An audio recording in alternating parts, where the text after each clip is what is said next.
it. I'll turn out okay. And today, I am with a semi-famous YouTuber here on YouTube. I'll let him introduce himself. Greetings, Ranger fans. I am Jake Brody, aka Database Ranger of Database Ranger's Power Reviews. I would say very, very minor, whatever the level is below Z grade YouTube celebrity. I've been a YouTuber for almost 12 years now, which is a sobering thought. But I am the creator and star of Database Ranger's Power Reviews, which has been a long running web series about the Power Rangers franchise that is finally coming to its conclusion this year with the 100th episode that I'm working on now. Yeah. So, did you basically just turn a Power Ranger fanfiction into a whole series? To a certain extent, yes. It started off, just sort of brainstorming an idea for a web series inspired by the that guy with the glasses model. Linkara, Nostalgia Critic, and that whole cohort. Although they've obviously since largely parted ways and not necessarily under the best circumstances.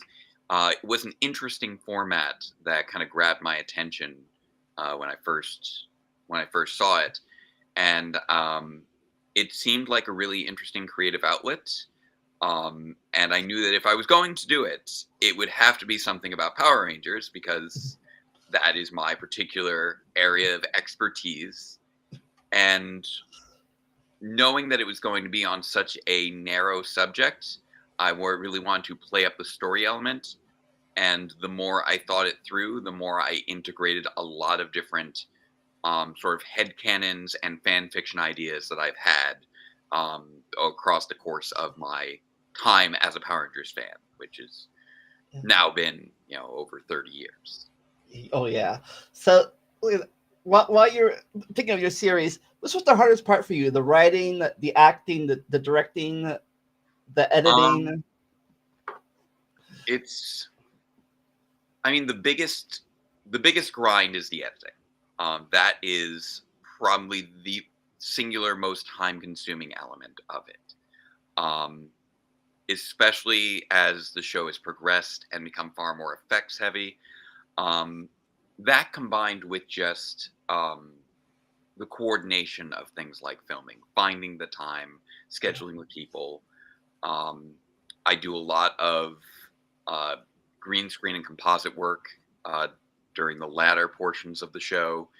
Part of that is to allow for effects, and part of that is because I often am not working with all the same people at the same time because it is not a professional production. These are not paid actors. These are all friends who have volunteered to be a part of this absurd project that I kind of drafted them into. And so it very much works around a lot of different schedules and just kind of making that work. And finding time for that has only become more challenging as over the years I've gotten married, settled into a career, and now have 2 kids and a house of my own. And that is all a lot of time-consuming stuff that did not factor into the series early on. Yeah.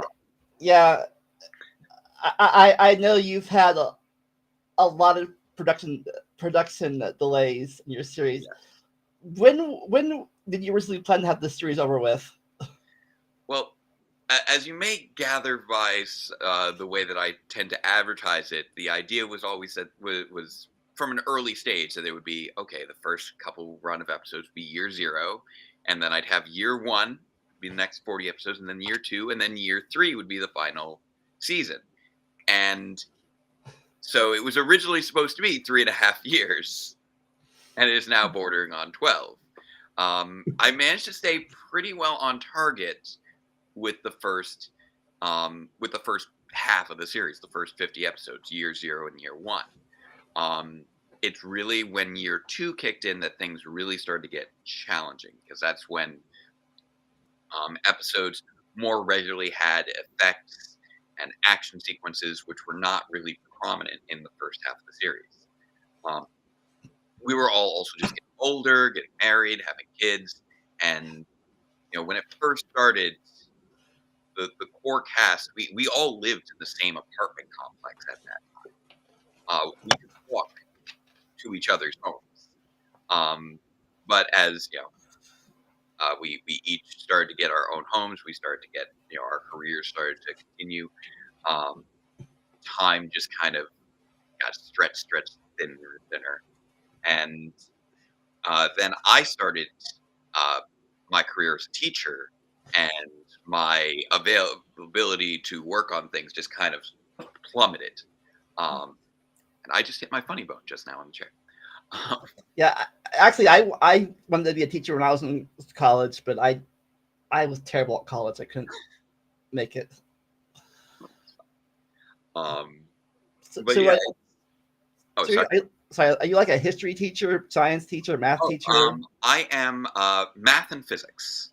Um, so I started off initially with bachelor's in physics, along with another bachelor's in electronic media arts and communications, which is basically video and animation. So those were kind of the two sides of things that I was interested in. Um, and after I graduated college, which was unfortunately in December of 2008, like right after the big stock market crash that kicked off the Great Recession, um, I unfortunately wasn't really able to find work for quite some time. I just kind of did odd jobs for the majority of my 20s. Temping. Just I was a knife salesman for a year. Um, I was a temp at State Farm for a year. So I was literally Jake from State Farm, and yes, I do wear khakis. Um, and then I finally managed to secure a teaching job shortly after MJ and I got married. Not long after I turned 30, and I finally had a chance to start using my physics degree after I hadn't been able to really use my animation and video degree in a professional sense. Um, but I one of the reasons I started Power Reviews was because I wanted an outlet for that creative side of my background that I hadn't been able to find a way to work on yet. I had applied for a bunch of different animation studios, didn't get anything. I'm on the East Coast. Most of the work is on the West Coast, and I didn't want to move out there without having something secured. Um, and there just wasn't much available during that time period. And then it was just sort of, you work to get by, pay off student loans, et cetera, et cetera, et cetera. Until I got into teaching. And I taught both physics and math. And then I went back to grad school to get my master's and my full teaching certification, and decided to get myself actually dual certified in both math and physics. And that has been my career for quite some time now. I just turned 39, so yeah, about 9 years, minus the 2 years of grad school when I was largely a tutor to put myself through grad school, and working on Power Reviews during all of that, which was which was challenging. Oh, yeah. Speaking of your creative mind, did director you and producer you ever clash heads against each other? I mean, there's always that sort of like desire of, okay, what can I pull off here? What can I make look right? What you know because the idea was largely that it starts off as a very simple YouTube series that evolves slowly but steadily into a full-fledged Power Rangers series. Um, and so as you get more into that higher end of things, you want to do all the big, bombastic, um, show offy things, and it's just like, okay, I have an image in my head of what I might like this to look like. how do I literally execute this? Because I don't have a professional studio. I can't do wire work. I am not a gymnast, and neither is anyone I know. So there's always that sort of conflict between, you know, what's in your head and what you can actually put to the screen. Um, I would say that's probably the extent to which the director and producer come into conflict, but really it was just sort of a, you know, working hand in hand to, all right, what do I want it to look like and how can I make it look like that? Right. So probably no. There's probably not going to be in a few years the Power Ranger review director's cut version. Yeah, there will not be. Uh, I'm not anticipating a Power Reviews director's cut. The only thing that if I were to do like a re-release, it wouldn't be so much recutting. Well, it would be to a certain degree recutting. It would be going through and polishing off all of the little editing errors that just always popped up over the years. You know, there's always something where, okay, I finally got it done. I'm gonna release it, and then you're watching the stream with everybody, and it's like, oh my god, how did I miss that error? There's always something.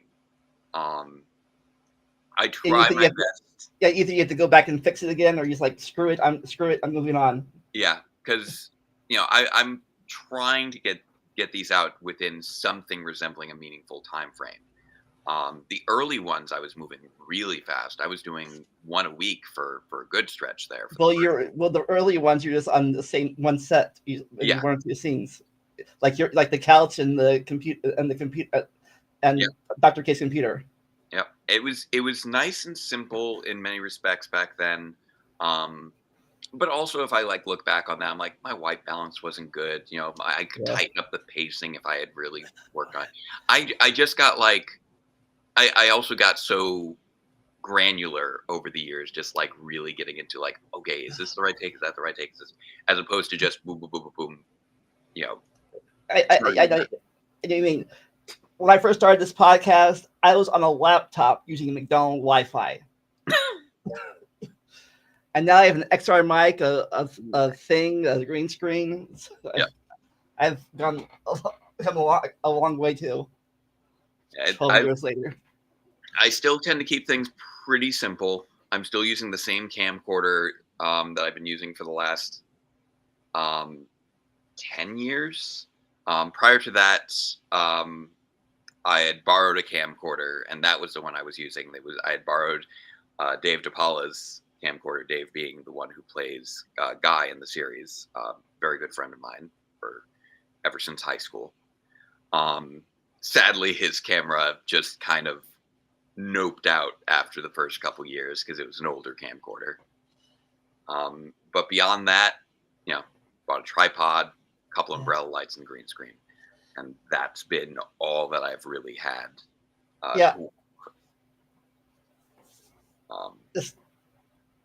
Speaking of advancing technology, I remember you've gone and finding both the Wii and the Wii U, but you never got around to the Switch era of your filming. I did not ever get to the Switch. But keep in mind also, when did the Switch come out? Was it like I think 6 or 7 years ago at this point?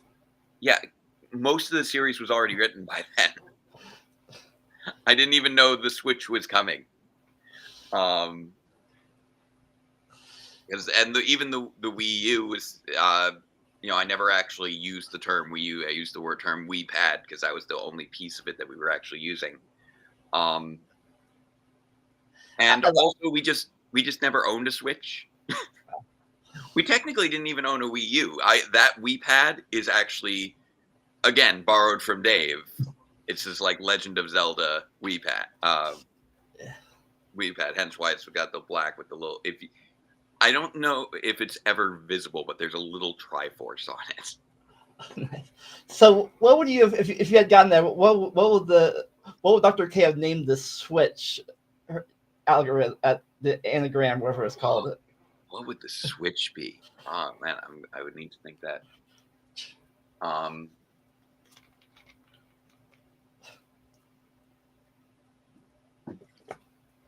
Let's see. trying to think of what the H would. I'm slowly getting it in here. I'm trying to think of what the H would be.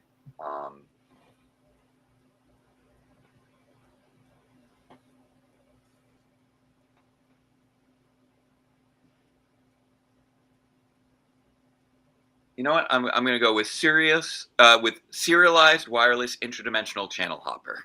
Oh, Nice. trans in I missed the T there. Sorry. Serialized wireless interdimensional transfer. I feel like I gotta come up with something better than channel hopper, but something along those lines. It would Nice. be something that could be used to more cleanly transfer between dimensions. I think would probably be if I were to have the Switch as a form of technology. Nice. Something not dissimilar to the transportal devices from Ninja Steel and Shattered Grid.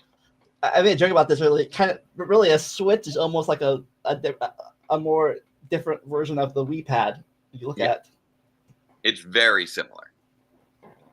Outside of the little Joy-Cons that I know can come off, which I've tried to use, but like my arthritic fingers are just, I can't do the tiny little Joy-Cons. I need. Yeah, I could barely do the Wiimotes myself. So I got a Pro Controller.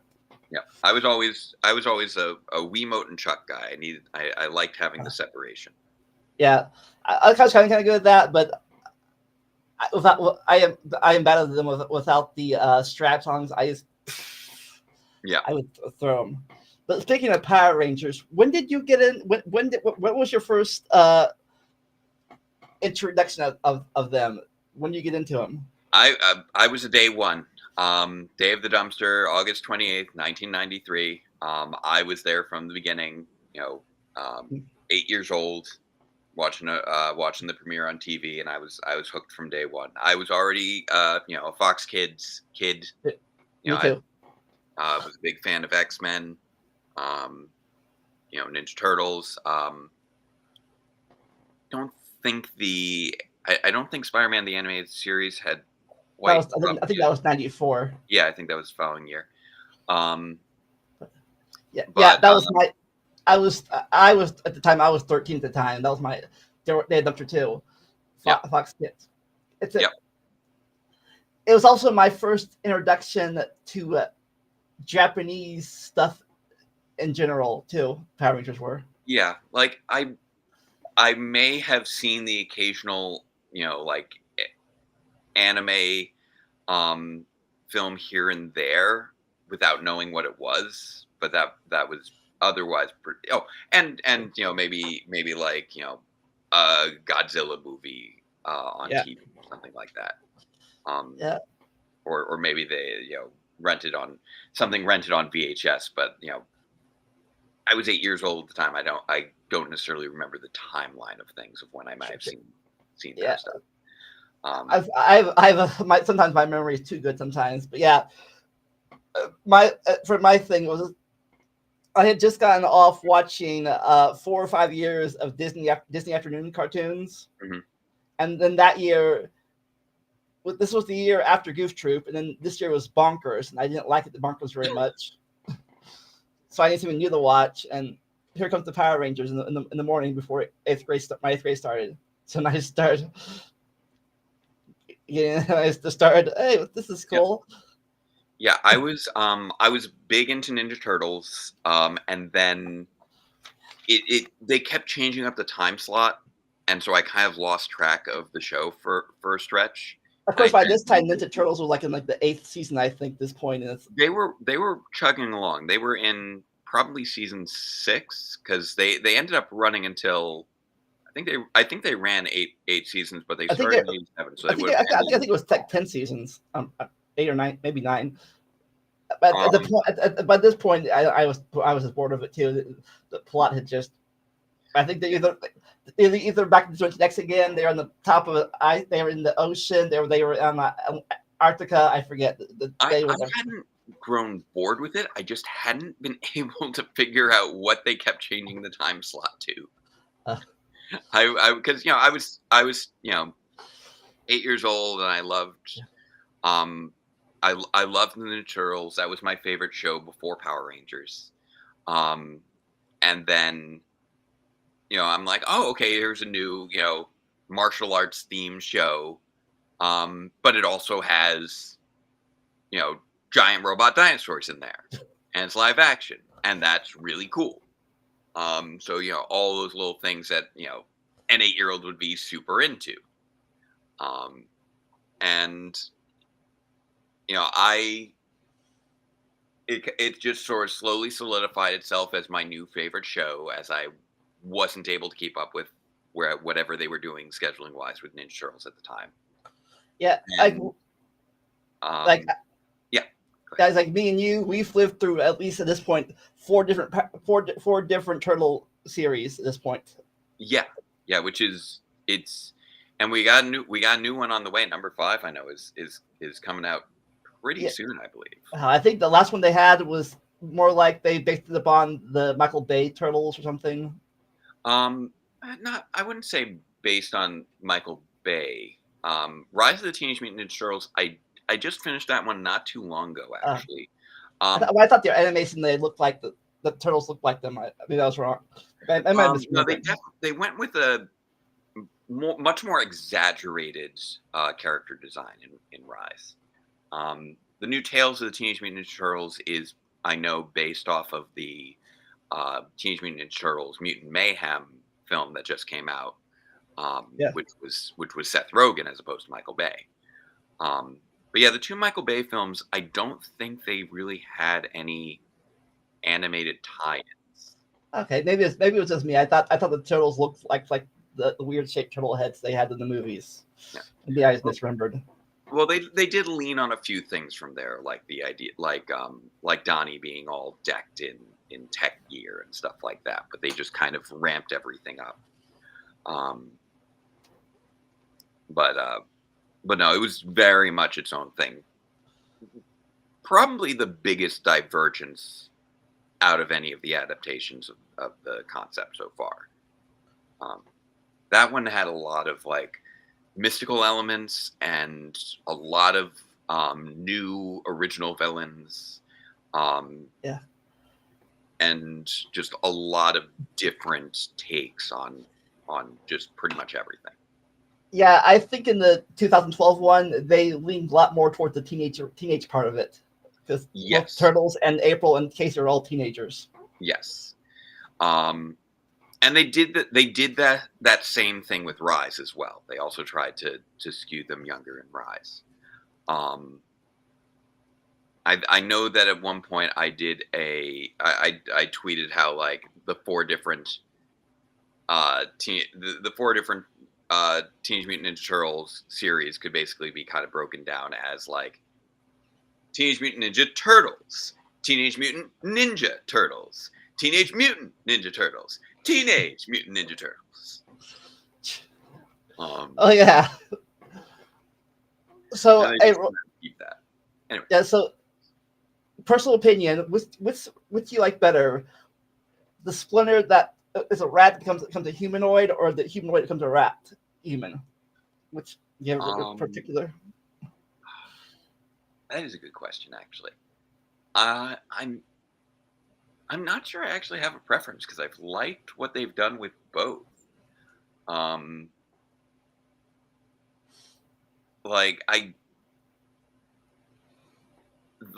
There's definitely an interesting element of a loyal pet honoring his master. That's I think caught mesh a little better with the origins of the Turtles. It was had the original movies, and then in the 2003 series, he was the rat. Yep. Along with the original comics, and there's there's always a certain thing of honoring the comics that you can appreciate. But the two most recent ones, I feel, did some interesting stuff with him being Hamato Yoshi. in the 2012 series, and the original 80s and the 87 one too. yeah. The 87 one was the one I know originated the idea, but I don't think they did too much with it outside of just merging the characters. Whereas in 2012, they added a few extra layers specifically with regards to connections to Karai. And then with with Rise, they had him have a they actually kind of merged some other concepts where in the 2003 series, Hamato Yoshi was charged with defending the Utrams and combating their ancient enemy Shredder. And this one in Rise actually also had they had him actually be Hamato Yoshi, who had that responsibility of combating the ancient enemies and had to deal with that familial line and the weight of that. So it was an interesting sort of merging of concepts in that most recent one. I'd be hard pressed to say which one I necessarily like the most, because they each have their own take on it. That's true. That's just it's always just interesting to see what each new adaptation will come up with, how they try and make things different. 2000 is probably my favorite of the Ninja Turtle series, but every one of them has brought something interesting to the table. Yeah, I think I probably might have the 2003 one eventually was, I don't know, it's that future arc thing. They like, let's go to the future and then back again. They kind of lost the plot during the last 2 seasons. But those first 4 seasons are just really, really solid storytelling. They start off strong, everything weaves together really well, and it's just very faithful to the it's probably the one that's most faithful to the original comics. Even though I never actually read the original comics, I appreciate that dedication. Yeah, but back to Saban and stuff. For a while after the Power Rangers, they tried to do a lot of stuff, other things. They tried to see VR Troopers, Masked Rider, Beetleborgs, and the Metallics. But they didn't last. None of them lasted the time that the Power Rangers did. Nope. Yeah, it's a shame that because I feel like Power Rangers, in many ways, has kind of been its own genre. And there's been so many different attempts, not nearly so many as in other genres, but there were a lot of different attempts to recreate that magic of Power Rangers. They tried, VR Troopers, and there was VR Troopers, Masked Rider, Beetleborgs. With Beetleborgs, I believe, being the most successful of the bunch. They had 2 seasons. Because they had 2 seasons, and just in terms of ratings, performed quite well. But it always came down to none of the source material they were adapting continued in the same way that Sentai does. So it really had less to do with they necessarily were canceled so much as they just kind of ran their course and ran out of footage. Even Masked Rider, we think of Kamen Rider as being this thing that's been around for so long. And yes, Mystic Knights of Tir Nanog, I'm seeing Eddie in the chat there. That was also Saban, although that was more of an attempt at an original series. But, even with Masked Rider, Kamen Rider's been around since the 70s, but their attempts to adapt it were during that time when Masked Rider was on its extended hiatus, sort of like Doctor Who during that time when it was kind of dormant before in Doctor Who's case, it was resurrected with Russell T Davies in 2005, and in Kamen Rider with Kuga in what was that, 2000, 2001. So it was, Master Rider, unfortunately, was a little premature on actually having a good, strong running source material, because they had to do Kamen Rider Black RX, which was from '89, I believe, at that point, and all of the footage was extremely dated, and they didn't have really a follow-up after that to go with. And I think that was the only series that was technically in the Power Ranger universe, even though they didn't really. It was very much a soft continuity relationship. Although I know that Edenoi has been referenced in the Power Rangers comics since then, specifically in Go-Go Power Rangers by Ryan Parrott. So when were if any, when were the times that you fell out of Power Rangers? Like I'm done, or I'm bored, or before you eventually went back again? I wouldn't call it necessarily falling out, but there was a stretch where I did take a break intentionally. As you may gather, I have something of a fixation on the franchise, which I've since come to understand is sort of a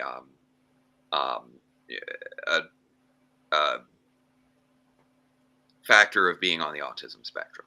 I have this I happen to have this particular fixation, but I was finding it to be too much of a preoccupation. I was trying to get ready for going off to college, and I ultimately ended up deciding to take a break from the series after Wild Force. It had been, it's 10 years. I'm going off to college. I'm going to take a break from watching Power Rangers and just not watch Power Rangers next year. Yeah. So Ninja Storm was the only installment where I did not watch it as it was airing. Yeah. My first dropping off point of Power Rangers was in the middle of Overdrive. Understandable. Overdrive was a rough one. I feel like it's been kind of reassessed by the fandom over the years. It was one that just really didn't gel for me, but. Yeah. I think what they tried to do in Overdrive, they did a lot better. The continuity of the story, I think they did a lot better in RPM, personally. Oh, well, RPM was excellent. I think one of the things with Overdrive is that it's been 15 years. There have been other heavily, controversial seasons of Power Rangers in terms of quality. And so it's no longer standing out as such an issue. I know, like, in terms of production design, like they did the work on that show in terms of the production. I love the behind the scenes special that they had. Yeah, personally for me, I didn't like the story. I didn't like the story part of it. That was just me personally, at least. The story I felt was not well structured. I think that was one of the big issues with Overdrive. It was they decided to go for a very serialized story, which is admirable, but they structured it as an extremely linear one. And it had to be, and then this happens, and then this happens, and then this happens, without any deviation from that. There were no, outside of Mac's identity, there were no like running subplots for the most part. It was always just the singular plot. Everything was always, okay, this is going to be a clue that will lead to the next clue, and eventually you get a gem, and then you'll get the next clue. It was never really explained why, there were these clues, or why everyone was looking for the same gems in the same order. It's like you could have been looking for one jewel while somebody else was looking for another jewel. Yeah, because they're like 4 different people, like the Rangers, the fire guy, the ice guy, and then the cat people. Yeah. Well, and then there was Miratrix and Camdor as well. Yeah, I always forget about the guy, the jewel, Moltor, Flurious, Miratrix and Camdor, and the Fear Cats. Mig and Banglo, and I know Krazar was the later one. And I also part to realize is one part that always confuses me is one, as a Power Rangers is all fancy, makes sense, but it's like, when did Reed and Sid have a kid, and when did that kid travel back in time to face the guy? Thrax is a bit of a continuity mess, unfortunately. I feel like he could have been handled much better in terms of his integration into the story, but I know they didn't want to get too in the weeds on that. That's one of those things that I feel could have been, one of those Power Rangers anthology comic stories. Well, after all, his mom became a Mystic Force Ranger after. Well, Mystic Mother, not a Ranger, but yes. When it comes to Thrax, I feel like if one of the issues with Once a Ranger story, and it's really only an issue from a continuity and context standpoint, not necessarily from a storytelling standpoint. Yeah. If it was a standalone, maybe not connect to anything else, then sure, I think that might be a good thing. But if somebody like us, like we know the series from, right, we're like, what's going on here? But like they chose to center the special on the Overdrive Rangers, and that's a very valid approach. But it means that everyone else is kind of dropped in there without strong context. If you had actually focused on Thrax and the veteran Rangers, you would have had a stronger idea of what was going on and how this was all happening.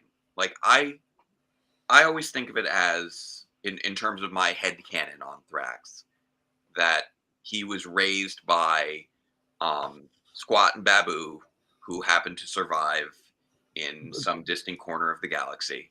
Survive the Z-Wave thing. The Z-Wave. And because we saw Babu's head was recycled as an alien in SPD. So the idea that Squat and Babu could have been in New Tech City in 2025 is one that is sort of slightly supported by canon. So the idea that they would have been the ones who kind of raised Thrax on stories of his parents, I think could have worked. And then he could have, we could have had some sort of time travel shenanigans. We had time travel shenanigans aplenty in SPD.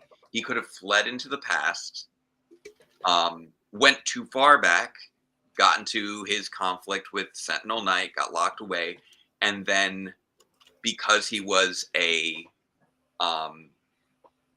alien criminal from the future who misused time travel, SPD could have detected when he reappeared in the time stream in 2007 during the modern day of Operation Overdrive. That would have been a reason for Bridge to then go back in time, as opposed to him just being there. It's like, you are from like 18 years in the future, good sir. What are you doing here? Also, how they give Sentinel Knight, they just like kind of hand waved it away as Sentinel Knight just did everything. And it's like, okay, but you couldn't have used you're talking about like veteran Rangers, like previous Rangers. Why are you reaching into the future for a veteran, for a previous Ranger? That'd be a future Ranger, not a previous Ranger. Yeah. And then just like have him land in modern day at a martial arts competition run at Adam's dojo, where Tori could be could be in attendance with some of her students. It could be sponsored by the Rockporium, and Tori could have invited Kira because they were friends after Thunderstorm. And then you got everybody all in one place for Bridge to land there. And that would have been a chance to reintroduce the characters as characters instead of as Rangers, which was how they were introduced in the Stonehenge scene. And that would have created a more cohesive sense of, okay, all these additional characters, now we know where they're all coming from, instead of just, okay, all this stuff is just happening because of Sentinel Knight, and we're just going to focus on our current Rangers reacting to it, but we don't necessarily have a strong connection to and investment to these Rangers unless we've seen their seasons. But for anyone else, they're just random Rangers from ostensibly the past and one from the future for reasons we don't understand. Yeah. Well, I don't know about you. My second time dropping out was the 2010 series. Oh yeah, the reversioning. Yeah, that's.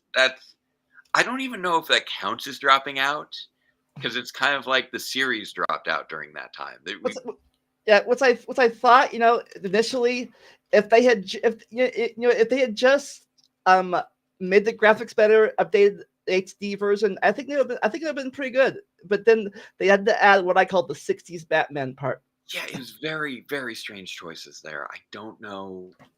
I don't really know what drove that as an idea. It's very, very. But besides that, I think the colors look pretty good if you just ignore the strange. I'm baffled. Don't know why you do that. But yeah, then and my final time, which I need to get back to, I haven't seen them. I haven't watched a lot. I mean, I've cut bits and pieces, but I need to actually go review them. Was Megaforce. Got me off. I had to dig deep into Megaforce at the time because I did. Of all the seasons for me to cover every episode of in a power reviews with power reviews, Megaforce and Super Megaforce was rough. It is funny how I was able to ultimately work that into the story of power reviews, the continuity errors and all of the weirdness I made be core to my story. Yeah, I liked how you. Spoilers to anybody who hasn't seen it yet. Spoiler here, but I liked how you made the Tiki head a bad guy in yours.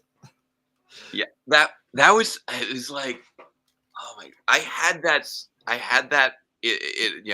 that plot point in my back pocket for so long. I'm just like, I can't believe it took me so long after Megaforce ended before I could finally actually reveal that plot point. Yeah, I think and then again, it reinforces how the series was intended to end in 2015. I think my biggest problem with Megaforce was more of a storytelling, at least in my headcanon. I thought that would be a perfect time to introduce the other aliens to help out with the invasion, which would eventually lead to SPD.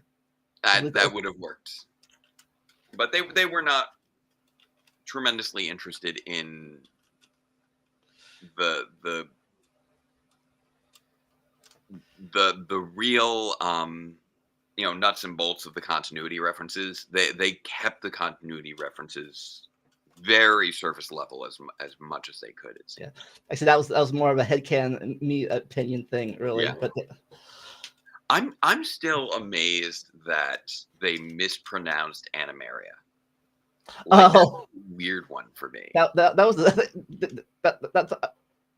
only thing I mispronounced in that series.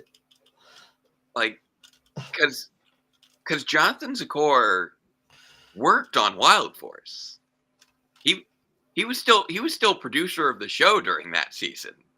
That was like the last season he worked on before it got sold to Disney, and then he came back with Samurai, and it's like,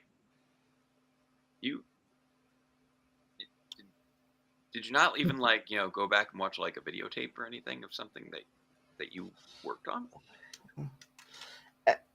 And then you also brought up another thing. I think you also brought up in your series the Quantum Source Rex thing. That was just so. That was another one that's just so weird. It's like, why are you giving a different Megazord the exact same name as if it were the same Megazord, when it's obviously not the same Megazord? Like this one's blue. That one was silver. That they're not the same. This one turns into a drill. These are two different Zords, and we're just kind of calling them both the Q-Rex. I'm just so many strange choices. Yeah, those are. So, what was your besides Wild Force? When did you drop out more than once, or did you use it No, constantly? it was just during Ninja Storm that I dropped. I mean, I think we all kind of dropped off during the reversioning. I don't really count that because it was just re-airing old episodes. One thing I got that from was the Zord toys at Walmart. Nice. I still all those pieces 10 years, 12 years later. Good. Or 14 now. Yeah. 2010 was 14 years ago. But yeah, I've stuck with it. I haven't always been able to watch the show live, or as soon as they drop. In the case of Netflix, just due to various circumstances. Yeah, I remember for a while you tried to do a live stream every time, or something like. Yeah, we were doing the live reactions for a stretch. Dino Supercharge was really tough to keep up with. Not due to any issues with the series, but because, well, actually, both Dino Charge and Dino Supercharge, but Dino Supercharge in particular, because I was teaching at a private school during those 2 years, and the beginning of Ninja Steel.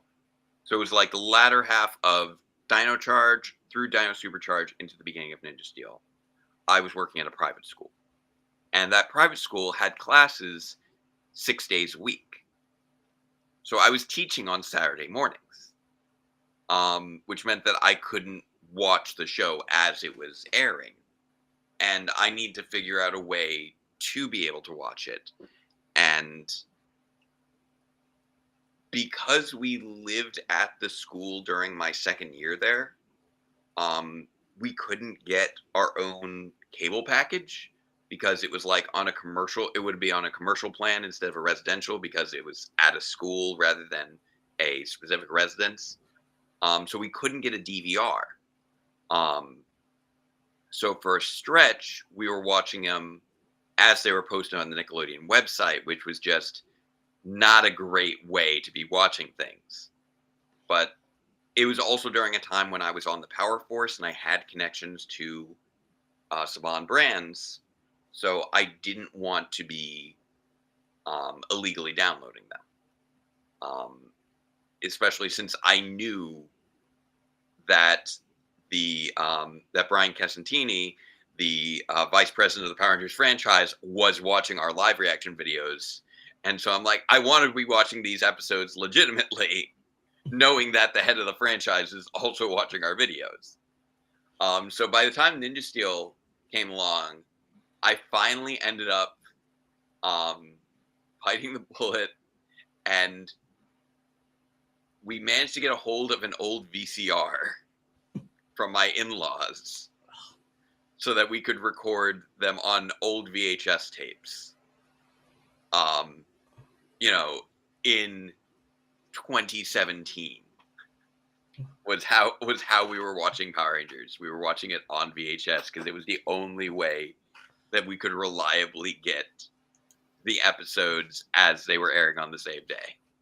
Speaking of the old VHS, somewhere I forget where it's at, but I have the VHS of the 3-parter Mutiny, season 2 premiere somewhere. I still have that on VHS. Oh, I've got so many, like, I haven't looked for them in a while, but it's somewhere in storage. I have so many VHSs of Power Rangers episodes. Because when I was a kid, I was very into drawing. I don't draw nearly as much now as I did then, but I would love to, for every episode, I would sit down and draw the new monster of the week. And so I recorded each episode so I could play it back, pause, and get all the details for each monster. So I recorded basically every episode for like, I don't know, maybe 8 or 9 years. Like if I were to dig through those VHS tapes, like I forget when I started doing it reliably and consistently, but it was probably during Mighty Morphin, and I think that I continued that through Wild Force. So I think I have a significant portion of Mighty Morphin through Wild Force on like personal VHS. Yeah, like I said, that was the time I recorded it, but I had to get my sister-in-law to record it for me because I was in heavy VCR at the time. I was only 14, but when I remember of all back then, it was they at the time they announced it prime time Power Rangers. Yes. Yeah, and that was paired in a great in a great block with both the premiere of the Mutiny and the premiere of season 3 of X-Men the Animated Series, and that was just a great back-to-back double feature for those 3 weekends. Because that was right before X-Men jumped into the Phoenix Saga, if I recall correctly. So it was really fun watching both of those Fox Kids shows on prime time, and having those sort of darker elements with X-Men. It was kind of leaning into the whole alien creature setting things up for the Phoenix Saga, and with Power Rangers, obviously we had the introduction of Lord Zed, which was just such a tone shift in so many ways. But speaking of like the SPD, seeing that, I think it's funny, even though technically, Megaforce came after it and year-wise, but Megaforce came before it in the thing. But by that point, they had first the invasion of the Mercian Empire, then the 1998 invasion, and then who else invaded? But yeah, then the invasion. And I can't remember who invaded after that, but then obviously they had the invasion in Megaforce, and then finally, but I think by SPD, the Earth defenses would be a lot better after 5 or 6 invasions by alien forces. Yeah, I mean, by the time we hit Megaforce, like aliens were not the go-to enemy anymore, because if you think about if we kind of backtrack, before Megaforce we had Samurai. Those were the Nilox. Those were Earthbound. Yeah, true. And then prior to that, we had RPM, Separate Universe, Jungle Fury. More spirits. We had more spirits.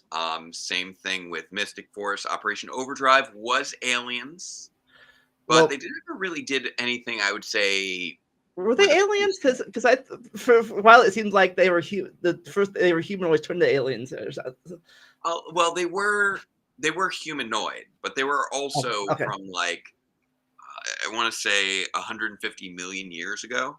Yeah, because it was Pangea. It was still Pangea when they landed the Jules.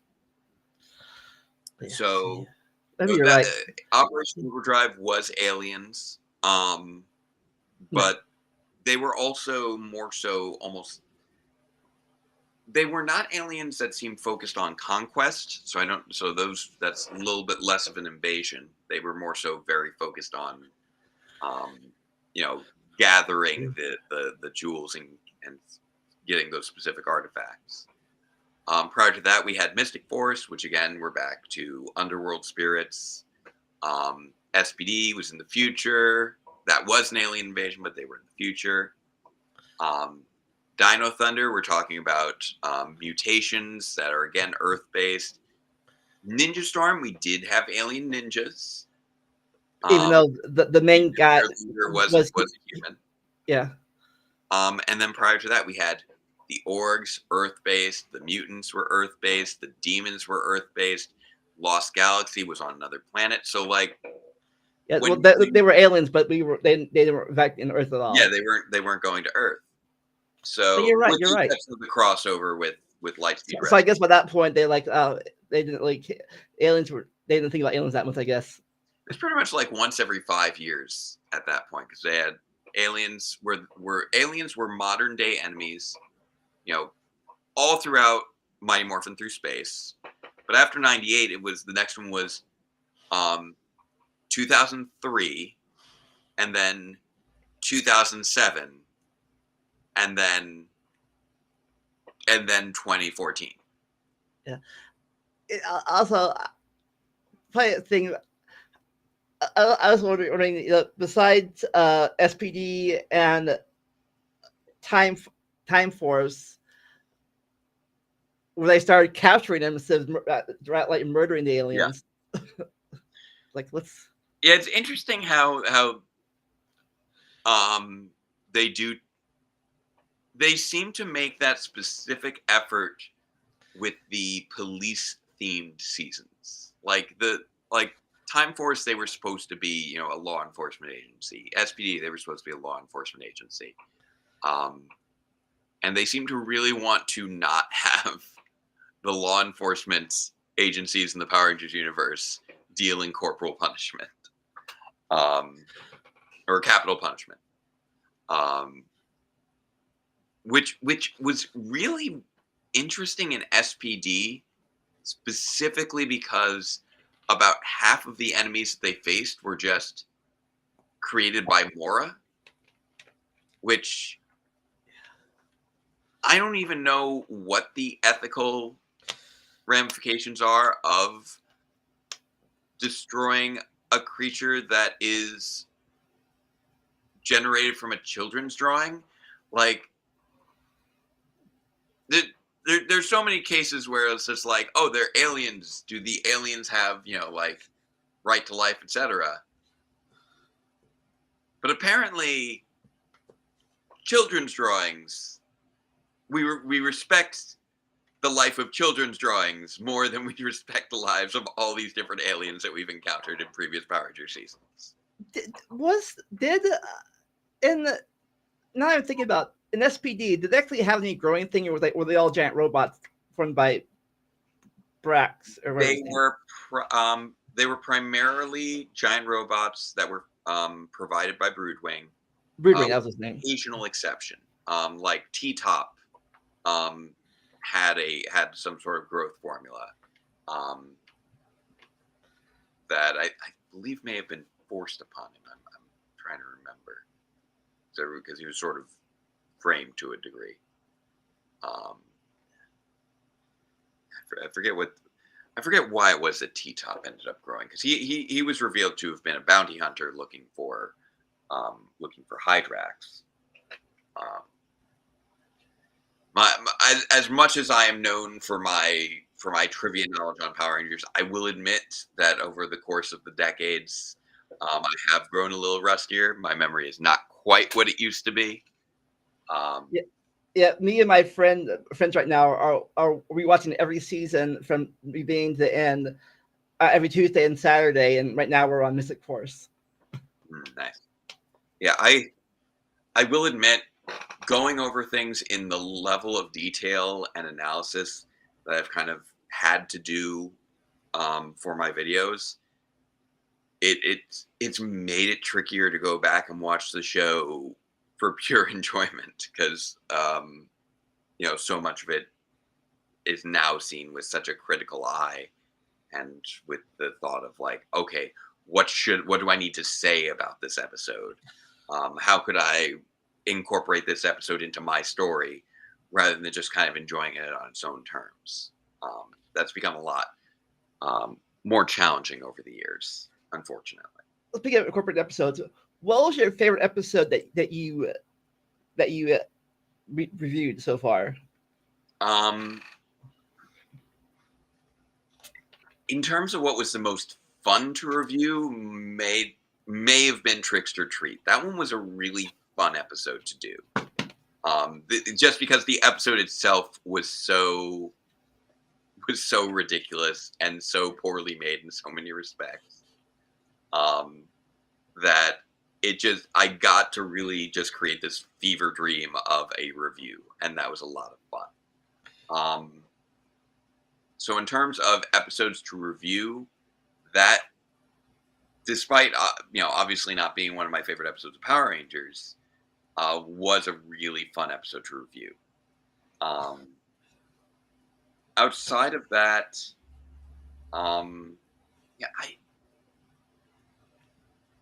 yeah, I definitely have episodes that I would like, rate as my favorite episodes of Power Rangers. Like, Dr. K is a great episode. Forever Red, Countdown to Destruction, obviously. But the ones that I tend to have the most fun with are the ones that allow me to really experiment more with the storytelling. So, Tricks or Treat is a good example. Lost and Found Translation ended up being a really fun one, because I got to really experiment again with kind of jumping around with a lot of different concepts, because I got a chance to. There was the Power Morphicon element of it, but then I also got to play around with all the other different elements of the Power Rangers franchise that had occurred over the course of the decade that I've been working on the series without it actually finishing. So I was, giving my character a chance to glimpse into the future of our past. And that was a lot of fun. I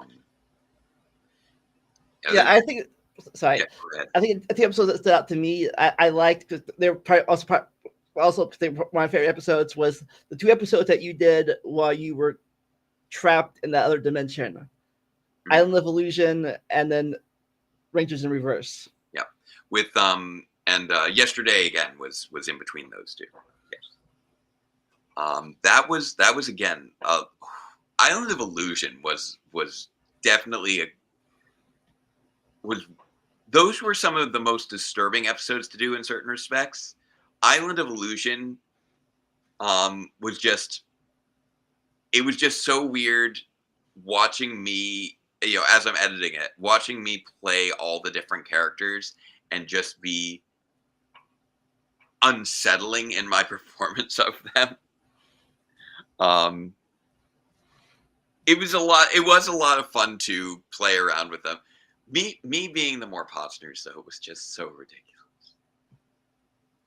There was also like filming that, because I had to make sure that the compositing was like really like spot on to make sure that everything would line up. So like when I was doing the the database more Potsners, I had to film everything on one side of the couch as one character, and then on the other side of the couch as the other character. And I left the camera running the whole time to make sure that it wouldn't get jostled or anything like that in between me being the 2 different characters. And in the middle of me filming that, our upstairs neighbors started vacuuming. And I'm just stuck here as like Mary Moore Potsner with like the earrings just going like, you gonna stop soon? Please stop soon. So there's just like, that's like the longest clip of footage from me recording that episode. It's just me sitting there as like Mary Moore Potsner just stuck there because I'm like, can't turn off the camera. I'll have to start all over because I could jostle it and then I would be able to line up the shot. What am I just gotta wait until he's done. What else am I gonna do? Am I gonna go off and do something else? No, I can't. Because I've got to do the next line as soon as there's a break.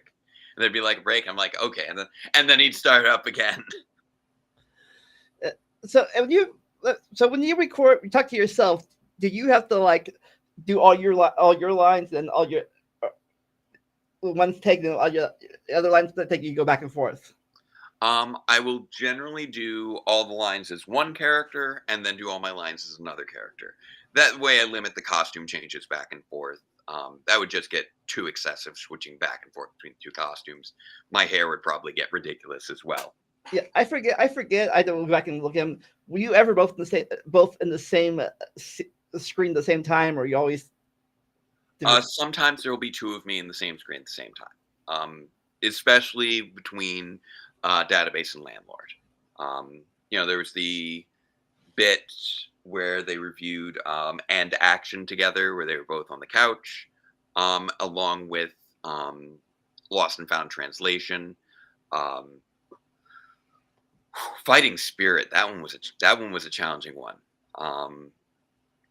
Because that one not only had me and the landlord, or had database and the landlord, but also had the additional like failed database clones. So you know, there was a total of 5 different versions of me in that episode. Um, Not to mention me, as database and morphed as the Phantom Ranger as well. So there was a lot to coordinate in that. And one of my proudest shots of that episode was one where database morphed is fighting the 3 other database ranger clones, and they're all in the same shot together, and choreographing that scene was just really interesting to do, because I had my stunt double Yash in the Phantom Ranger costume, and he had to fight, and I had to direct him to be fighting 3 of me, but there could only be 1 of me literally there for him to interact with at any given time. And that was an interesting challenge to work out, just choreography wise. A good point. Did you ever watch? Have you ever seen any episode of Sentai, or you just pure Power Rangers? For a long time, I was pure Power Rangers.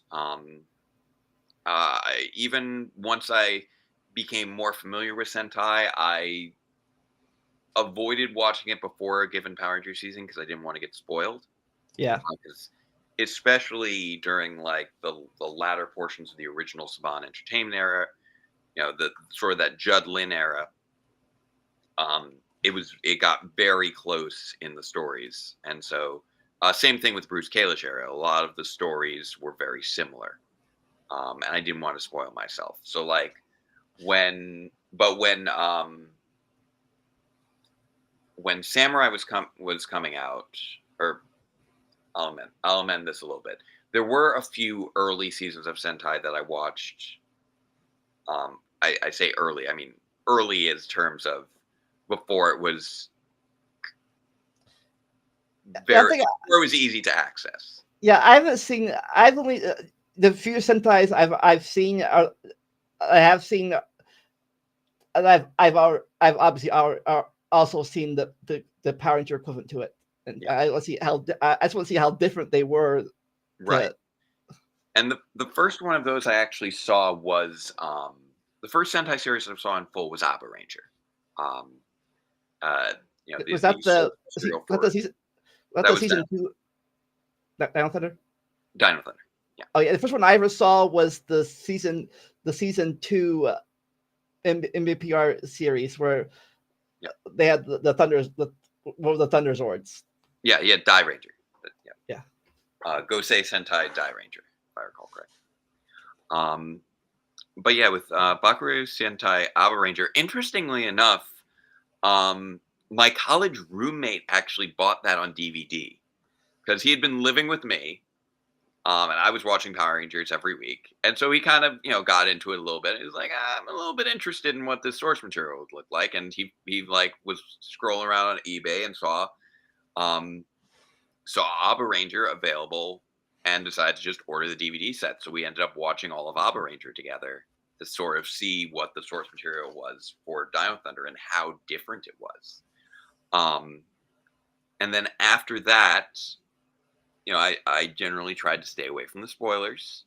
Um, and the next season that I really watched a significant portion of was Shinkanger, because that was after RPM Power Rangers had been ostensibly canceled and we didn't think there was a new season coming.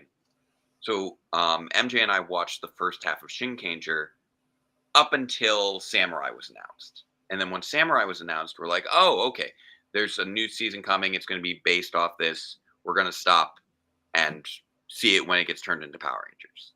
And then sadly, we never actually went back and finished Shinkanger.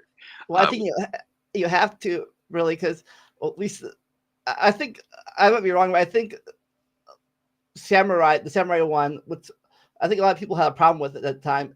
I think they a lot of people said they hardly changed anything from that series to Samurai. Oh yeah, they were nearly excuse me.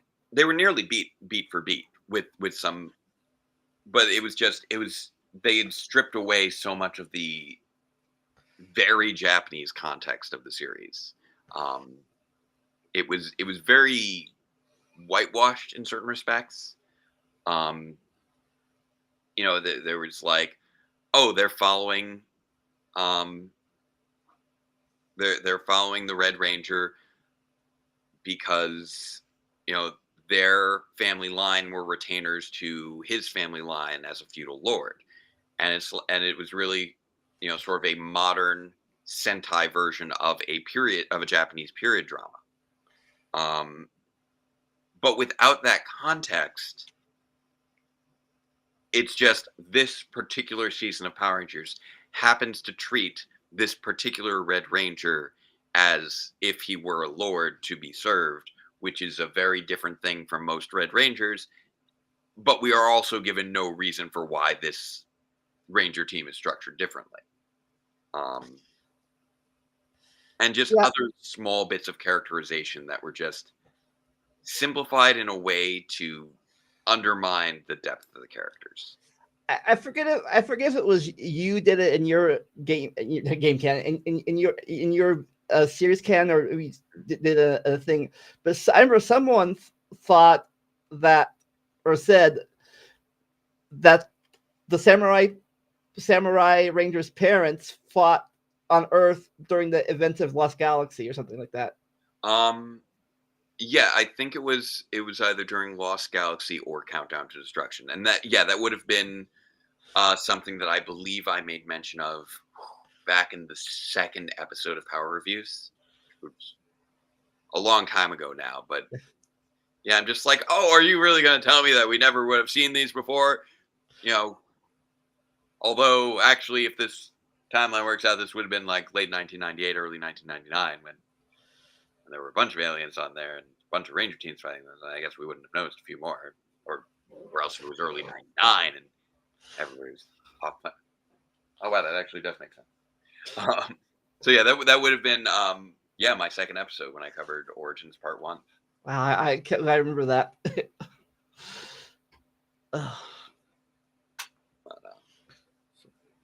Yep, Samurai was an interesting.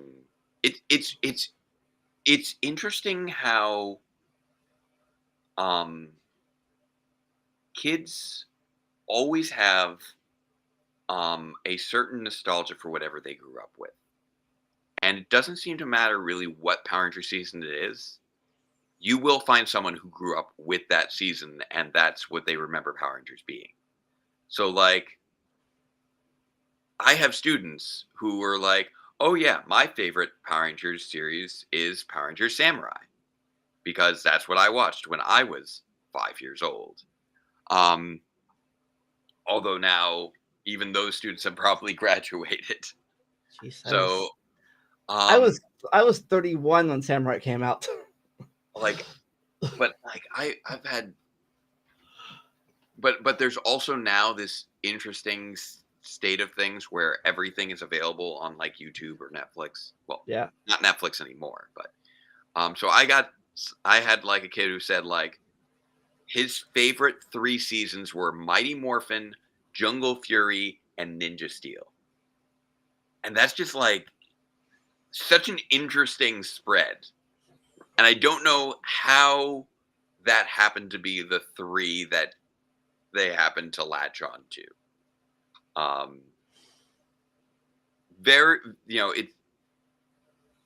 Everything is seen through rosy colored glasses. So like, it's like, oh yeah, Samurai was great. I'm like, oh man, I remember seeing Samurai as an adult after having seen all the other. I remember how the fandom reacted to Samurai at the time, but now, it's been over a decade since Samurai. Samurai was 2011 to 2012. That was 12 to 13 years ago. Yes. Speaking of the Phantom, I think before, I think a lot of people before Overdrive. Apparently, I've heard, at least I didn't think at the time, but I heard a lot of people thought Turbo was the dumb season for a long time. Oh yeah. Turbo was a punching bag for a long time. Wild Force was a punching bag for a stretch. Then there was Operation Overdrive. It's basically like every 5 years was a new punching bag. Because Turbo was season 5, Wild Force was season 10, Overdrive was season 15, Megaforce was season 20. Well, yeah, Megaforce, and then Super Megaforce was 21. So, but yeah, and then there were a few seasons that, I would say started off with not necessarily having the strongest support that have also just kind of grown in popularity over the years. Like Lightspeed Rescue, I remember having a little bit more of a conflicted reaction back when that one came out, and now it's looked upon very fondly by many in the fandom. But it was the first one that no longer had the connections to the past. Everything was based on Earth. Except for a few crossovers here and there. Exactly. And that was jarring at the time. But now, so many Power Ranger seasons are set on Earth. So many Power Ranger seasons are standalone. That's no longer something that causes it to stand apart as being a major issue.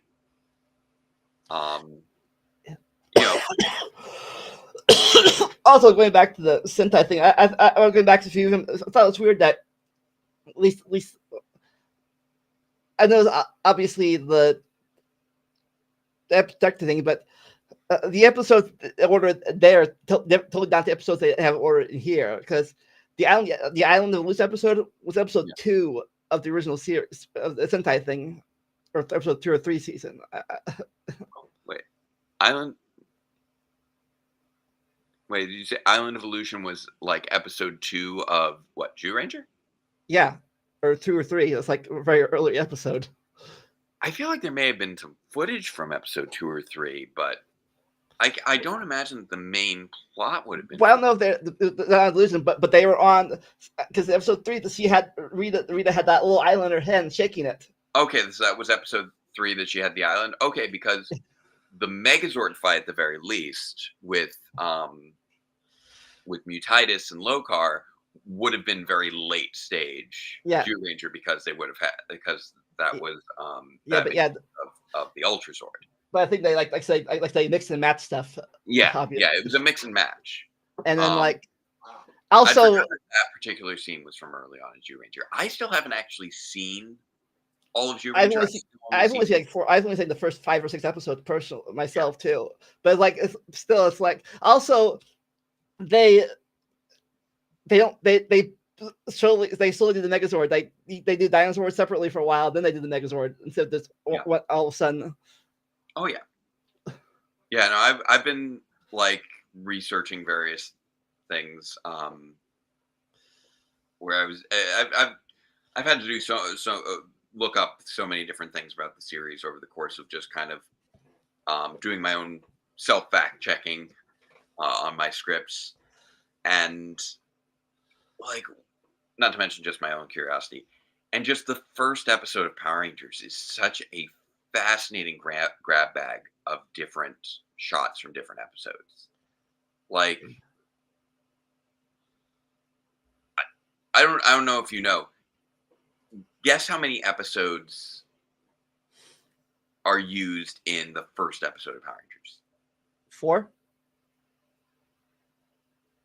Higher or lower? 10? They have shots grabbed from like 25 episodes of Jew Ranger in the Plus, first episode. not including the American footage too. So 26. I'm talking about just Japanese footage that they had pulled from. Wow. They sampled shots from like half of Jew Ranger in that episode, like just little things here and there. It was I believe, I think it was Jesse Herndon, Sir Stack, who did the website Morphology. And it's just a fascinating resource where you can look up a lot of old scripts, and there's also like a breakdown shot by shot of this is from this episode, this is from that episode, blah, blah, blah, blah, blah, blah. And like I counted it off, and there were just so many, and there were even like little things that weren't necessarily like actual direct footage per se, but bits where different effects were taken from the source footage and used in the American footage, like you know when the morphers first teleport onto their belts in the first episode. Yeah. The effect for that is actually composited in from Lokar's first appearance, Die Satan in Jew Ranger. Like the little lightning, they took the lightning from the shot of him appearing for the first time, and they used that on the belt buckles to summon in the morphers for the first time. In the morphin sequence, in the morphing sequence, you know how there's behind the morph, you have their face and hands inside the morpher, and then there's kind of this radiant blue outlining outside the morpher. That like radiant blue outlining is from, when we have the Megazord sequence has been initiated, and you see the giant power coin with all the dinosaurs in it, you might notice that has the radiant blue outlining. That was what they used for the background for the Morphin sequence. So there's just so many little things they just kind of picked and choose. They're like, oh, that looks cool. We'll use this as a background. We'll use this. We'll composite this piece in. They fight Goldar a few different times. We're going to piece together this fight from a few different fights. Hey, here's a cool shot from the inside where they can see Goldar. Here's a good shot of a sword strike. And so that Goldar fight is made up of like 5 different Goldar fights. Speaking of Goldar, I was surprised in the Sentai that he had a kid, apparently. Yes, in the very last, I believe it was sort of an epilogue kind of thing, with him and Lammy, who was the original Sentai counterpart for Scorpina. They were married in the original source footage, which is another little added context that's always. Speaking of different continuities, of the, I think, 3 or 4 movies, you've probably seen all 3 or 4 movies that came out, haven't you? Yeah. Yes. With only one movie not being canon, or besides the remake, but right. With the Ivan Ooze movie not being canon. Right. The Ivan Ooze movie and the 2017 film. Yes. Speaking of 2017 one, I thought it was different. Like in the 1993 one, I thought it was weird that the Rangers were all like, I want to say good kids, well, they were, but then in the 17 one, they were like a Breakfast Club vibe. Yeah, they really leaned into the attempt for teenagers with attitude. And I did like a lot of what they did with the 2017 episode. With the 2017 film, they really did try to update it in a lot of ways. I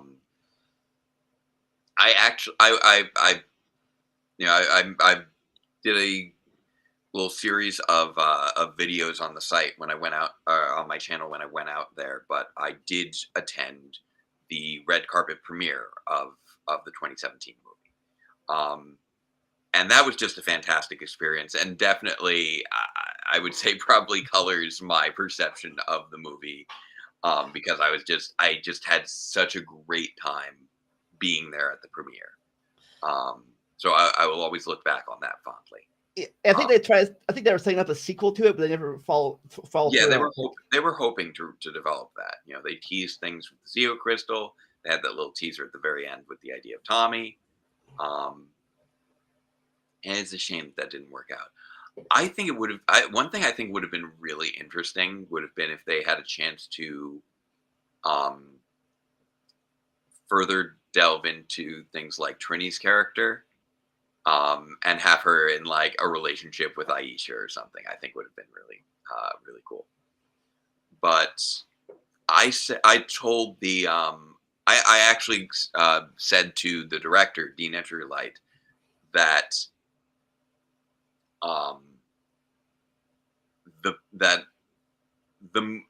with regards to my thoughts on the movie was that I felt like it was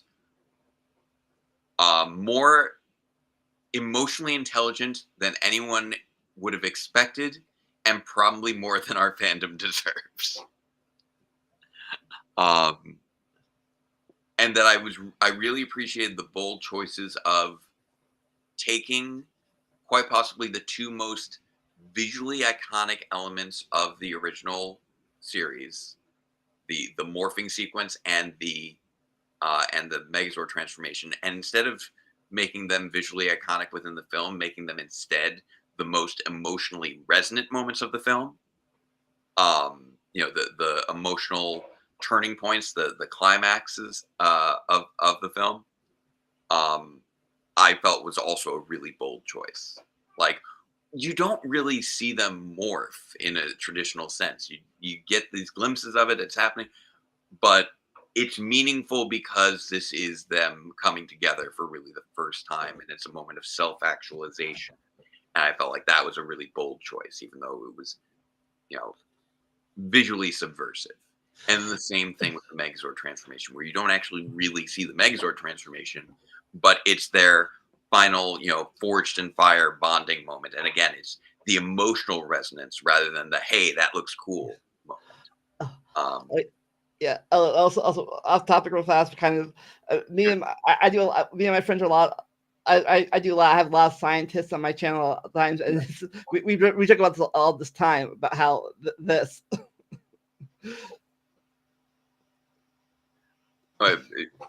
You talk about the dinosaurs, Mastodon. That Mastodon Sabertooth tiger. Yeah, I know. That's technically neither is pterodactyl. Like, we joke about that all the time. I've made kind of a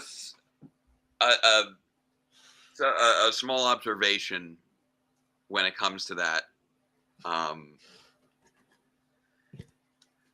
I like to think of it that perhaps Zordon wasn't being literal when he said that they were dinosaurs, and instead was having a subtle jab at the Angel Grove educational system. Because keep in mind that his exact phrasing is ancient creatures that you call dinosaurs. True. And considering that at their age, they're still learning what question marks are, I could see how somebody coming out of the Angel Grove educational system could see these and be like, hey, that's a dinosaur. Yeah, I guess it's just back then I didn't care that much, but now that I've had years of college and stuff, and I'm like, my brain as an adult. Same way with the Jurassic Park frog DNA thing.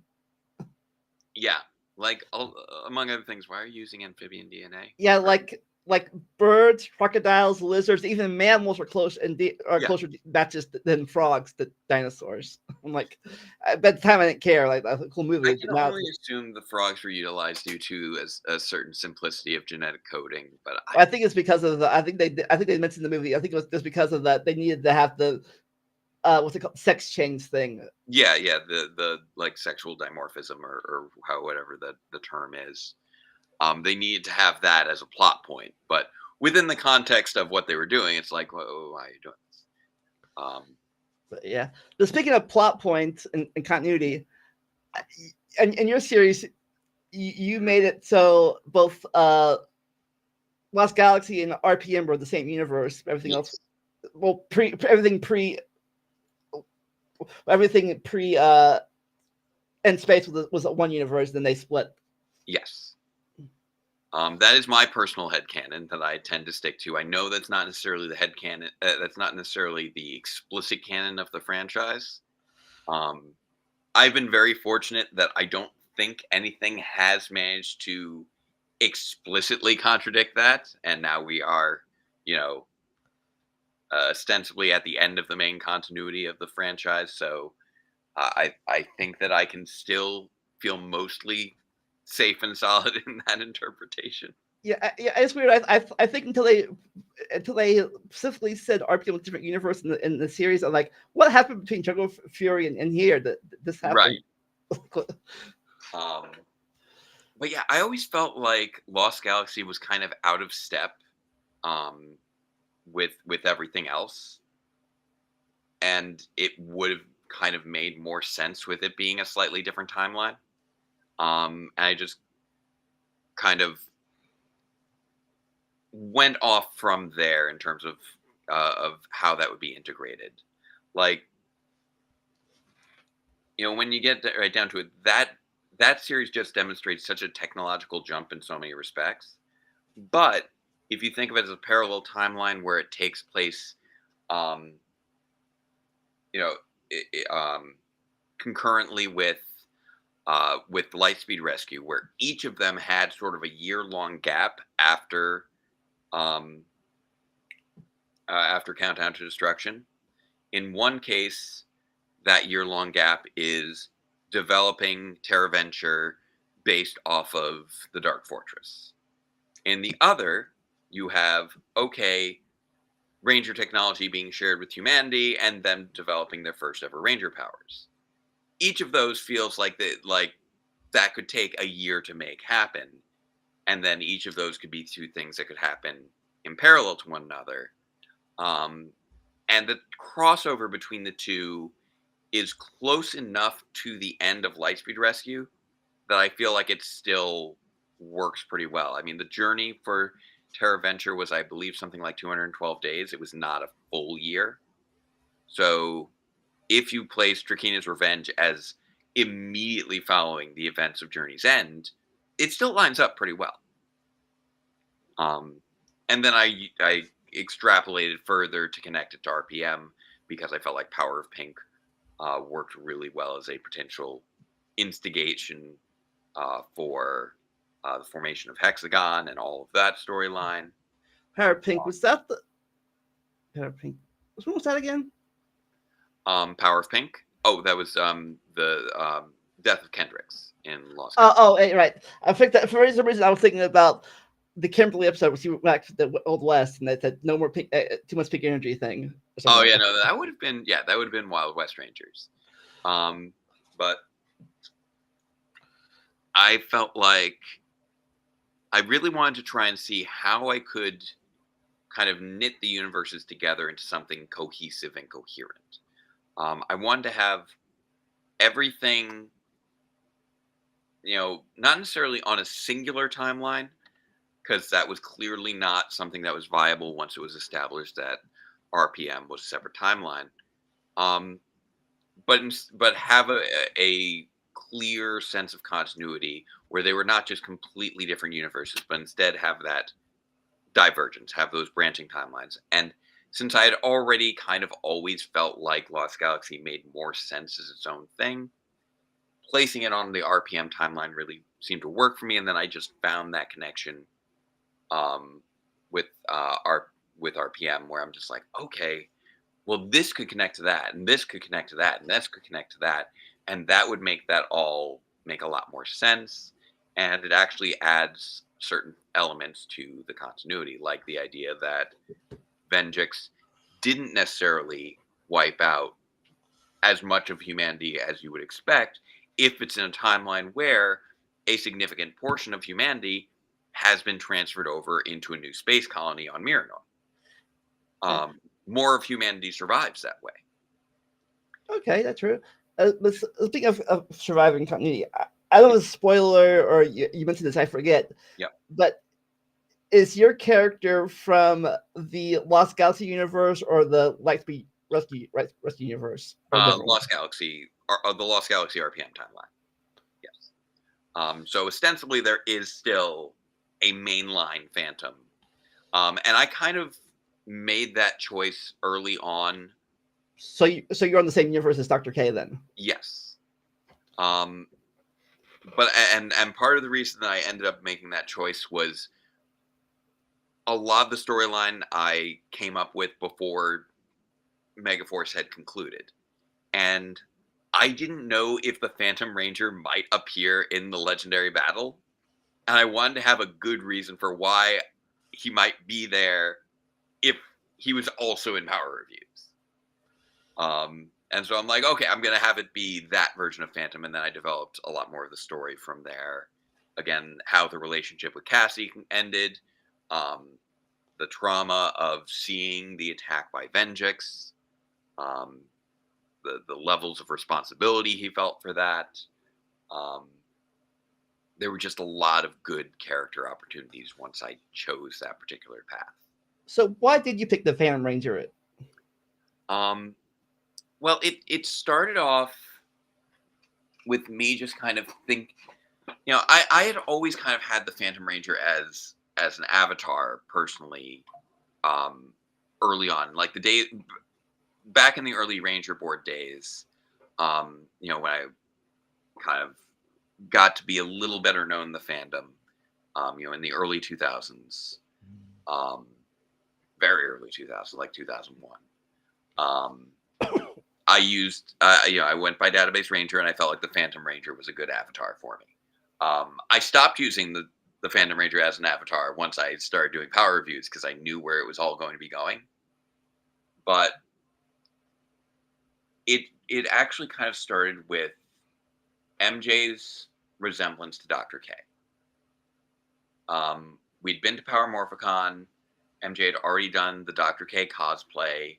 That was really well received, and I thought that would be a really cool thing to utilize in the Power Rangers web series I was developing. And I was trying to think, hey, what if, this guy is, hanging out with Dr. K, but then there's also somebody else who looks like Dr. K. And early on, I was going to try and see if I could have other friends who would have various resemblances to other characters from the Power Rangers universe. And just have that little bit of, this guy is so obsessed with Power Rangers that he sees Power Rangers characters everywhere. And how much of it is real, how much of it isn't.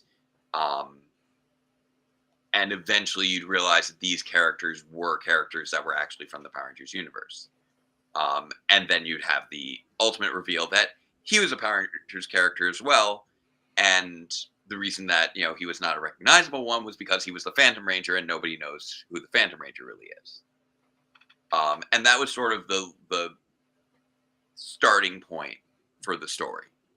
And then I started to think more and more about how that would work. The additional Power Ranger character doppelgangers idea never really materialized, and I decided to really just focus more on the relationship between Database and Dr. K and continue from there. But that was sort of how it all got started. It was almost like the character being the Phantom Ranger was initially going to almost like a punchline to a joke. And then I just started to actually take the story a little bit more seriously and think, okay, no, what would this story actually be? Why would the Phantom Ranger be here? Why would he be here with Dr. K? And I just started to build from there. So that was really sort of the beginnings of it. It was a combination of it being a character I was already connected to, as sort of part of my online persona to an extent, and also one that seemed to fit with my very early conceptions of the series. Like I might be confusing that website with something else at the time. Did they have fan fiction on? Did they ever have fan fiction on that website, or is it just regular Power Ranger stuff? On Ranger Board? Yeah. There were definitely fan fiction forums on Ranger Board. I know Ranger Board still exists. I'm not sure how active people are on the Because site anymore because message boards just aren't. true. Because back in '98, 2000, early 2000s, I wrote I wrote a lot of parent fan fiction, Oh yeah, mostly self insert. yeah. Yeah, and my first fan fiction thing, my story was I got the Green Ranger morpher in an auction from the olden times, from where Tommy was the Green Ranger and back in time. And my headcanon, my story, he left the Green Ranger morpher somewhere, and later on it became an auction item, and I bought it. Oh, that's fun. Yeah, I did a few. I remember reading a number of fan fictions on Ranger Board back in the day. Um, some friends of mine and I were developing a fan fiction series. This was back during like my senior year of high school. Um, that unfortunately never was finished. We only we brainstormed it out together, but ultimately I was the only one who ended up writing any episodes for it, and I only wrote I think it was the first 5 or 6 episodes, and then just kind of never Yeah, continued. it just eventually you lose interest and it just dies off, and then later forms just died off. Yep. So, But yeah, that one was Power Rangers Militia. It would have been a pseudo sequel to Power Rangers Lightspeed Rescue, with some connections to yeah, Time Force, Zeo, yeah. um, and just kind of bringing a bunch of different things together. Yeah, mine at the time, I was using the Green Ranger morpher with the Space Rangers, Mm. flipping them out. Yeah, we would have had, but Billy was a major character in that one. I know somebody was Eddie in the chat was just mentioning Billy as Yeah, a Phantom Ranger. yeah. I thought they was. I didn't think that. I thought he was rumored to be. I know he's rumored to be the Gold Ranger for a while in the Zeo series. Well, they played around with that. That he was definitely a red herring for the Gold Ranger. He was never a red herring for the Phantom because he was no longer in the series at that point. Yeah, But he was definitely someone whose name came up in terms of ideas for who the Phantom could be. but speaking of Billy, I'm glad his character, his actor could come back in the Netflix series after all the drama he had with his Yeah, thing. yeah. It's wonderful that they were able to, you know, make the franchise, a safe place for him to return to, in that final season. Very sort of a full circle moment. And it's great that he was able to be part of such a lovely tribute to Tui Trang in Once and Always. Was I know that they were, I believe that they were actually fairly close, and Yeah, I know that. I know it happened. I think it happened physically. The release happened quickly after the other guy's death, but was the filming happened before or after Jason David Frank's death, suicide, whatever it was? I believe most of the filming was completed uh, before Jason David Frank's passing, and then after they had filmed it, they um, and in post production they added the dedication. Um, that was just, but yeah, timeline wise, it would have been, I believe, after all the filming was complete. I forget the exact dates of things right now, um, but no, the dedication at the end was definitely a late stage edition. Speaking of an American dub, were you ever interested, or did you ever watch or like any other, at least anime cartoons of Japanese anime to American stuff? Yeah, I've watched plenty of anime. It's I was on a little bit of an anime kick not too long ago. Just kind of catching up on a number of series I've been meaning to check out. But yeah, I watched Toonami and Adult Swim. Yeah, In high school and college. You know, I've, yeah, I've, yeah. I've watched plenty of other anime series. Since then. Yeah, like I said, I think Power Rangers was my introduction to it because before that I was mostly American cartoons. Yeah. But of course, at the time growing up, I think the only two really major shows in the early '90s was Dragon Ball Z and Sailor Moon. Yeah. I think actually my first anime um, that I ever saw was actually um, My Neighbor Totoro. Yeah. The Studio Ghibli film. Yeah. It was available on VHS, and we picked it up at our local video store. Back when I was a kid. Yeah. I didn't know that it was a Japanese film. I just knew it was a I, cartoon movie. yeah, I think technically my first Japanese thing was before that was Speed Racer. Nice. But yeah, which reminds, I actually I've recently started introducing my my 3-year-old to Studio Ghibli. Yeah. We started Cookies delivery service, and now My Neighbor Totoro. They've watched My Neighbor Totoro like 5 times in the past week. They loved it. Speaking of Studio Ghibli, you ever play this? You check out this. You got time. You check out this game. It's called Ni no Kuni 1. It lost Ghibli influence in that. I believe that I remember seeing like trailers for it. Yeah. I think I may have watched a little bit of a playthrough of it years ago. The sequel not so much, but definitely the first one was definitely the Studio Ghibli influence in it. It does sound familiar. I think I remember watching a little bit of a playthrough of that. I've not really done much of any gaming in years. I will fully admit. I am not by any means a gamer. Yeah. I tried to be able to get into that. Yeah, I try to do some gaming now, but do on YouTube now it's a lot harder because not only you have to unless you just upload and don't care about it.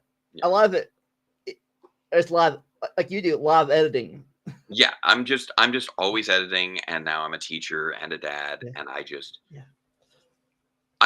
don't have the time. I don't have the time or the disposable income to really get into gaming outside of little puzzle games on my phone is pretty much what I do. But yes, MJ is much more of a gamer than I am. Well, speaking of puzzle games, on my phone, I do that a lot of time too. I download a game and then I play it for a week or two, then it's just on my phone for like a year. I don't touch it. I forget all about it. I'm not at the time. But I think the last, I'm trying to remember if there's anything else that I've really, like played through, in like the last like decade. I have like a DS, and I played like the original Mega Man on it. Oh yeah. I played the Mega Man too. But outside of that, the last like PC actually purchase and play PC game that I think I've done in the last like decade and a half was probably Portal 2 was the last game I played through. Oh. Yeah. So it's been a while. Yeah, for me, I love Portal and Portal 2. I just that gives you an idea of how long it's been since I've really sat down and played a game myself. But sometimes the series I get so deep into a game that I go down the rabbit hole of the game series. It's like it can't escape it sometimes. Like my 2 game series I went down the rabbit hole was one Kingdom Hearts. Went down its rabbit hole. Yep, that tracks with I know your Twitter handle. And then the series called Danganronpa. Okay. Yeah, and I will add, I'll do occasional like multiplayer games or party games like Smash Brothers, Mario Kart. I've occasionally played like Don't Starve together with MJ or Among Us when I was in we had like an online cast party for a show I did with an online theater troupe. So I've occasionally played like games like that, like those kinds of group party games. But speaking of anime, I've divided anime into 3 eras, at least in my headcanon. Yeah. One I call the Speed Racer era, where the dubs were like crazy. They went mouth, and said one word. Yep. Then like next one is the '90s dub era where they have a lot of '90 American references and stuff, Yeah. but like but culture wise, but then they totally censor stuff out. Like I think two of my favorite one was Sailor Moon, where Yep. they made the lesbians cousins. Yeah. Yep. Where they try to censor things as best they can. And that one was in Digimon, where it was so funny. In one episode of season 2 of Digimon, they like this one character was in the river drowning, and he's like, "I gotta get to the coast before I drown." The American was like, "Oh no, my first dry clean only." Yeah, exactly. And then I think more in the more recent ones, they actually are more. I won't say faithful to the translations. Mhm. The names are the same. The as the original ones. This is English, and they don't edit things out. They don't cut things out. That Yeah, I they know. leave it I know most. nowadays some series will even do like almost a simulcasts where the Japanese episodes will come out like at the same time as like the American dubs. I know. I know live action wise. I know Ultraman Blazar was doing releases of both the Japanese and American versions simultaneously, and um, I think Trigun Stampede may have also done that as well. Um, so I don't know. Maybe it's just you. If you have Johnny Young Bosch in your vocal dub cast, you just Oh, they Johnny trust Young Bolt, like Johnny Young Bolt, Johnny Johnny Young Young Bot. Bosch. Yep, Yeah, he's actually a few voice characters in the Danganronpa series, at least the American dub. He voices some of the characters there. I believe that. He's very prolific. He's gotten a lot of good voice acting work, which is great. Um, Also, just like his super chill guy. Every interaction I've had with him at various conventions and things. Um, like he and his band I Shine performed um, at a little convention that um, our college um, would hold each year, and like he would do just like little improvised songs, and one was like, I asked him to improvise a song about his experience as a Power Ranger, and he's saying like, you know, I don't know why they had someone so skinny as me in a superhero in superhero spandex. It was just very amusing and self-deprecating. Um, and there's like a bit. They did a little joke about how the room smelled like ramen. But I helped with the setup for that bit because it was at our college theater, and I was very active in our college theater, so I kind of helped get all the chairs and everything set up and make sure that their sound system was working. Yeah, conventions. At least one or two of your episodes and your series, you've done live at that convention. Yes, yeah, the two convention episodes were a lot of fun. Um, it's a shame that I haven't been to Power Morphicon in a number of years now.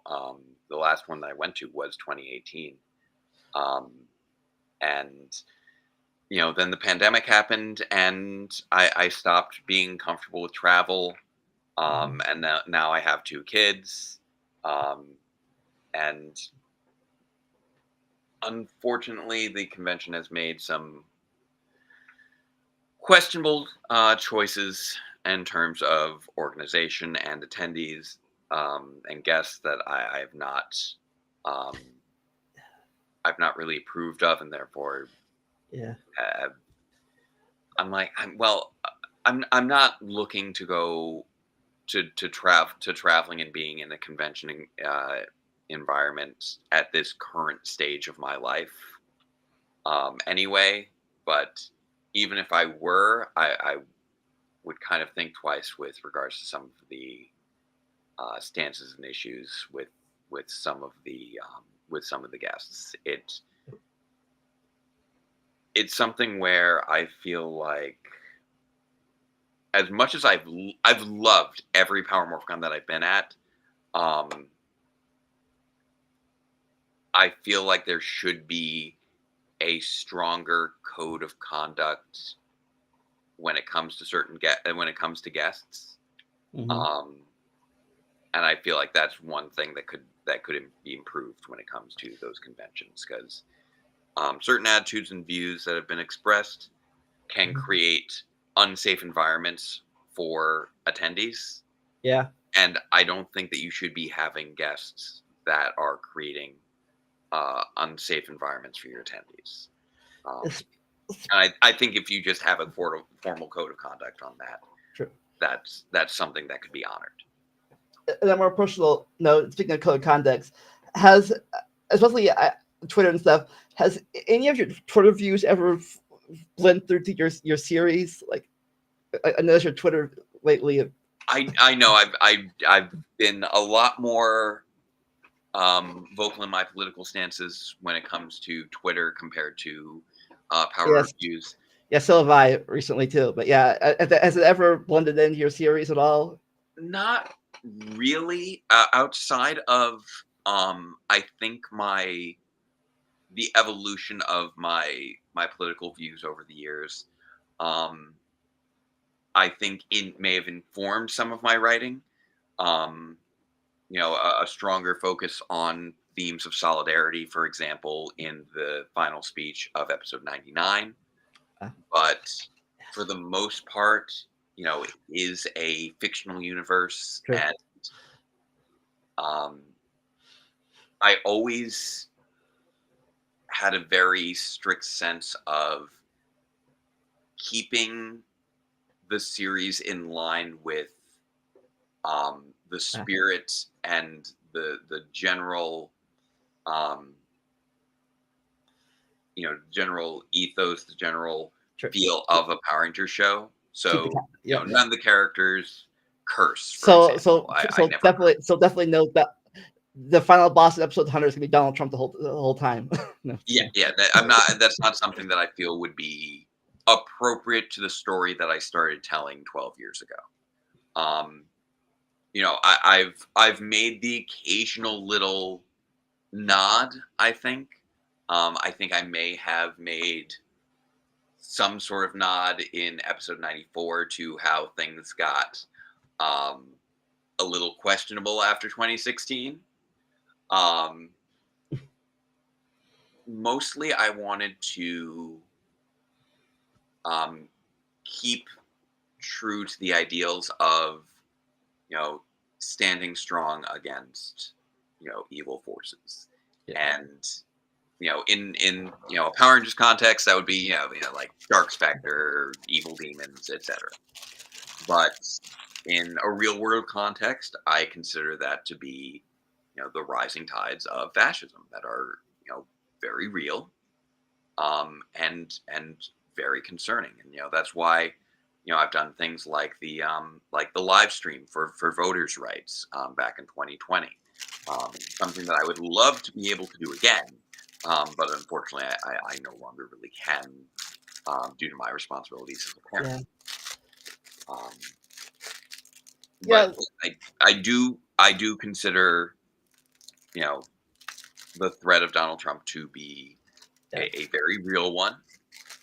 Um, I have been kind of upfront on my views that yes, he is a fascist based off of the academic understandings of the term. I do not mean that in any sort of you know as just a general pejorative or colloquialism. I mean in a literal sense based off of the definitions of the ideology. I Um, know. Yeah. Like when he first got elected, I didn't say didn't say I didn't care, but I wasn't one of those people like, oh, I was one of like, whatever, he's elected, who cares? I was one of the, like then later on as the term going on, I'm like, okay, this is starting to get concerning. Like my first wake up call to that was when he got us out of the Paris Climate Accords. That was mm, my first. I'm like, okay, and then like I said, I didn't. I didn't say he stole the election in 2016. Unlike when he said we stole the election in 2020. Yeah, like I was, I think, a little bit further along in terms of my political views at the time. I was a big Bernie Sanders guy. I Yeah, I did vote him in the primaries too. that I didn't. he really kind of inspired me in terms of, oh, these are all things that government could do that it's not doing right now. Yeah, of course I didn't. I couldn't vote for him in the primaries in 2020 because COVID happened at that time, and I couldn't get to. I didn't plan out the Yeah, the ballot in time, so I couldn't get to the thing to vote the primaries that election. yeah. I actually I couldn't vote him for him in the primaries back in 2016 because I wasn't registered with the political party at that time, and I couldn't get registered in time to vote for him in the primaries. Um, that came down, and that came down to I wasn't invested in party politics at the time. Having viewed them as like, oh, I know which of the two parties I'm going to vote for, but I don't feel like committing myself to one versus the other. Um, and I'm not that interested in things like primaries. I'll just go with Yeah. whoever those Yes. interested parties Yeah. Someone said to join. me in the primaries. They said at least for progressive people. I don't know the other side, conservative, but it says in the primaries you vote for the most progressive person you know of, even though they probably won't win, then that will get the attention of the male candidate. It's like, oh, these people care about this candidate over this policy over here, so I might vote for this policy myself. Like The the main fact candidate. that it did come down to Sanders versus Biden at the end there, I feel really ended up pushing a lot of Biden's stances farther left than they would have been otherwise. And he and Bernie were really been um, partners to a much stronger degree than I ever would have anticipated across the course of the last 4 years. Um, Now, I'm not by any means saying that Biden is, nearly as far left as Bernie, or that any of the policies are as far left as I would prefer. Well, Um, compared to depends on what's left you're saying, because compared to some of the other side, that even the moderate left is way left yeah, to. like there's always there's this whole narrative of the radical left, um, which is just if you actually have a clear concept of the political spectrum and what that means, the idea that the radical left is in charge of literally anything in the United States is absurd, because the farthest left senator that we have is Bernie Sanders, and he's not even a Democrat. There is literally there are no far left Democratic senators. The the farthest left Democratic congressperson you have is probably like Alexandria Ocasio-Cortez and maybe some other members of the squad. And that's like 5 people out of like 400. So claiming that like the far left is in control of anything is ridiculous. And if you actually have a good, strong feeling for what far left politics are, those people still aren't even far left. They're just progressives. They're, Yeah. It's just they Democratic see. socialists who I are mean, I guess it's somewhat weird far how left. weird politics is shifted. I think my dad said this, or someone else said this. It's, I think it's called the Overton window. Yes. Yeah, they said someone said someone who is considered the way this is going, someone who was a conservative like 20, 30, 40 years ago would be a moderate now Yeah. as far as the right has gone. Well, it's a lot of what I see is that the idea behind progressive versus conservative is um, a, a very good alternative phrasing of terms that I've seen is emancipatory versus reactionary. Emancipatory means the constant, you know, expansion of rights for marginalized communities. Reactionary is working to reverse that. And that's really sort of where we are when it comes to our two, you know, The political ends, when really on the social spectrum. That's in terms of civil rights, not getting into things like economic systems and all of that. It's a lot of it comes down to emancipatory versus reactionary, wanting gay marriage versus wanting to remove gay marriage, or wanting to go farther, or wanting to go farther back. Abortion rights versus removing, giving people more control over the social aspects of their lives that do not impact others beyond a general sense of discomfort with their choices, versus wanting to restrict that to a very specific yeah. version of social norms and acceptabilities that are determined by whichever happens to be the dominant culture. Yeah, but I love how I would say this hypocritical they are sometimes. Like one when they passed the gay marriage in 2015, the Supreme Court, the one side was like saying let the state decide, but then when states decided to legalize some marijuana, they're like it's a federal crime. And that's one of the things, the whole leave it to the states. Like, generally speaking, the leave it to the states, talking point is not really about, differences in hierarchical structures. It's like, because when you really get down to it, when it comes to the leave it to the states versus leave it to the federal government, it should be the actual two extremes would be leave it to the government versus leaving it to the people. And generally speaking, when people are talking about, oh, I think that it should be a state's issue, it's almost always about something where the government is determining that this right on a federal level should be left to the individual. And if we're saying, no, no, it should be left to the states, that's taking it away from the individual more often than not.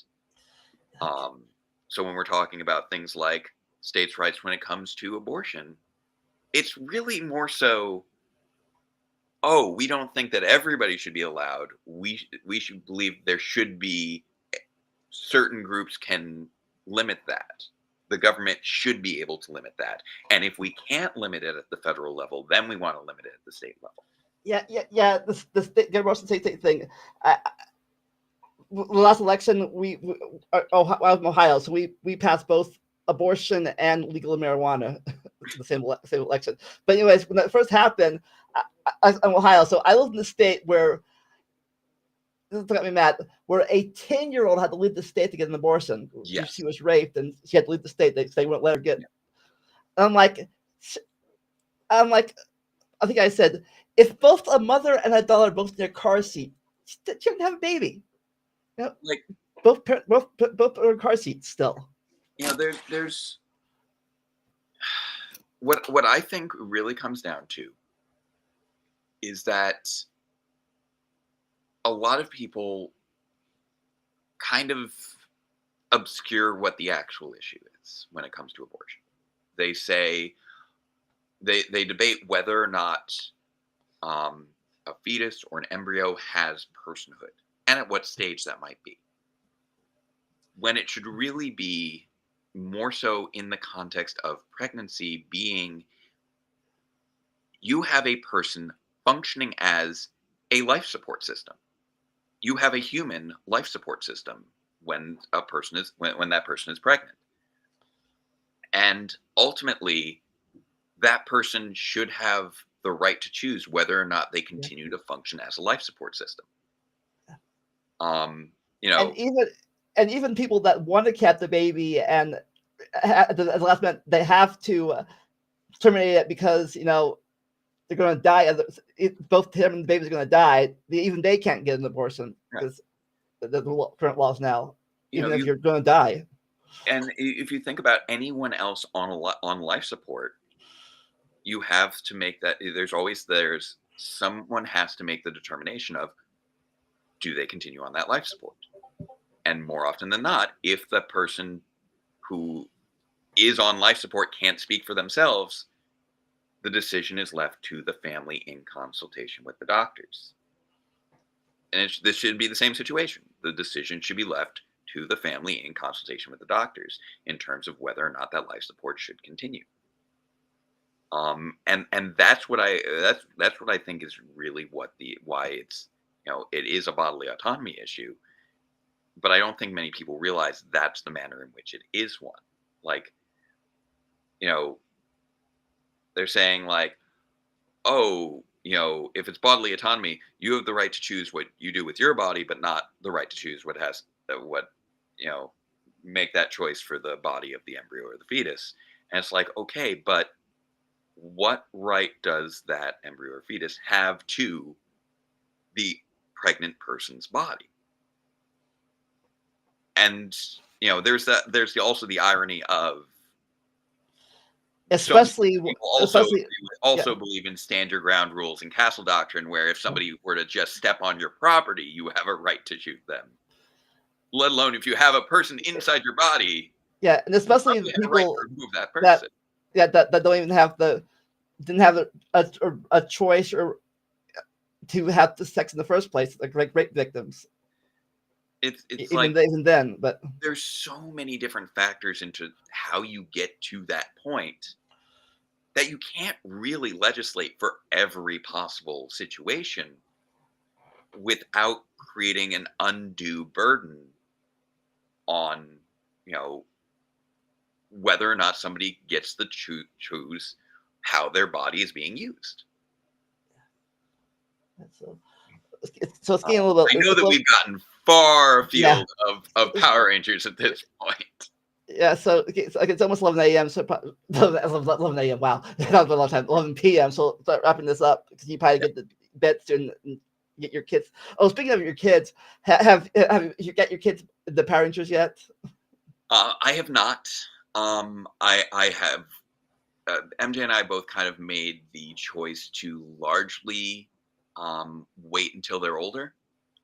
Right now, like, my youngest might sit on my lap, drinking their bottle while I'm watching like Bakuage Sentai Bunbunji. So no Power Ranger stuffed animals or Power Ranger mobiles in the crib? Or No, not really right now. I know that's kind of a weird thing, considering it's me, and I know that other members of the Power Rangers fandom will really like share that with their kids. But be leading up to their choice, like or not. I'm really, we're really trying to limit exposures to violent resolution when it comes to conflict resolution at this young age, because I know they're too young to differentiate. True. And already, you right now, like RJ is 3 years old. That's already a very contentious age where you are really trying to teach them how to resolve things peacefully and not like smacking or anything like that. The terrible 2, terrible 3 era. Oh yeah, people talk about the terrible 2s, but rarely do they talk about the 3-nager. We have a 3-nager with attitude. Yeah, I have a niece that's 3. They are very sweet. They just have their moments, just like any kid. And it's you want to make sure that you're setting those good, strong examples, and it's hard. It's you're tired all the time. You have a lot on your plate all the time. You want to be able to just like, just put them in front of the TV and relax or whatever it might be. But I really, I feel like, you got to wait until they're old enough to have enough of a sense of the world to differentiate between reality and fantasy a little bit more. So like maybe around like 4 or 5, but not really if we're talking about 2 or 3. So I'm probably waiting until about like 5 years old, and really want to emphasize on, responsibility and the fantasy elements. Because like for me, when it comes to Power Rangers, and I think this is one of the points of divergence in the fandom where, people you have, progressive fans, you have conservative fans, getting into the politics of it again. And, a lot of times it'll be something like, okay, how did you watch Power? Why are you only now seeing Power Rangers as being woke when it was always, politically correct was what it would have been called back in those days. How are you missing all these various themes of tolerance and in favor of the, and just seeing the cool stuff. And I think part of it is based off how literally you take certain narratives. Like I always, from a pretty young age, I think, saw the battles in Power Rangers as largely metaphorical, especially in Mighty Morphin, because the creatures they were fighting were manifestations of stresses and anxieties from their actual lives. And it was basically Power Rangers gave you a chance to see your internal feelings combated externally in a way that could be overcome. And there's something extremely satisfying about that.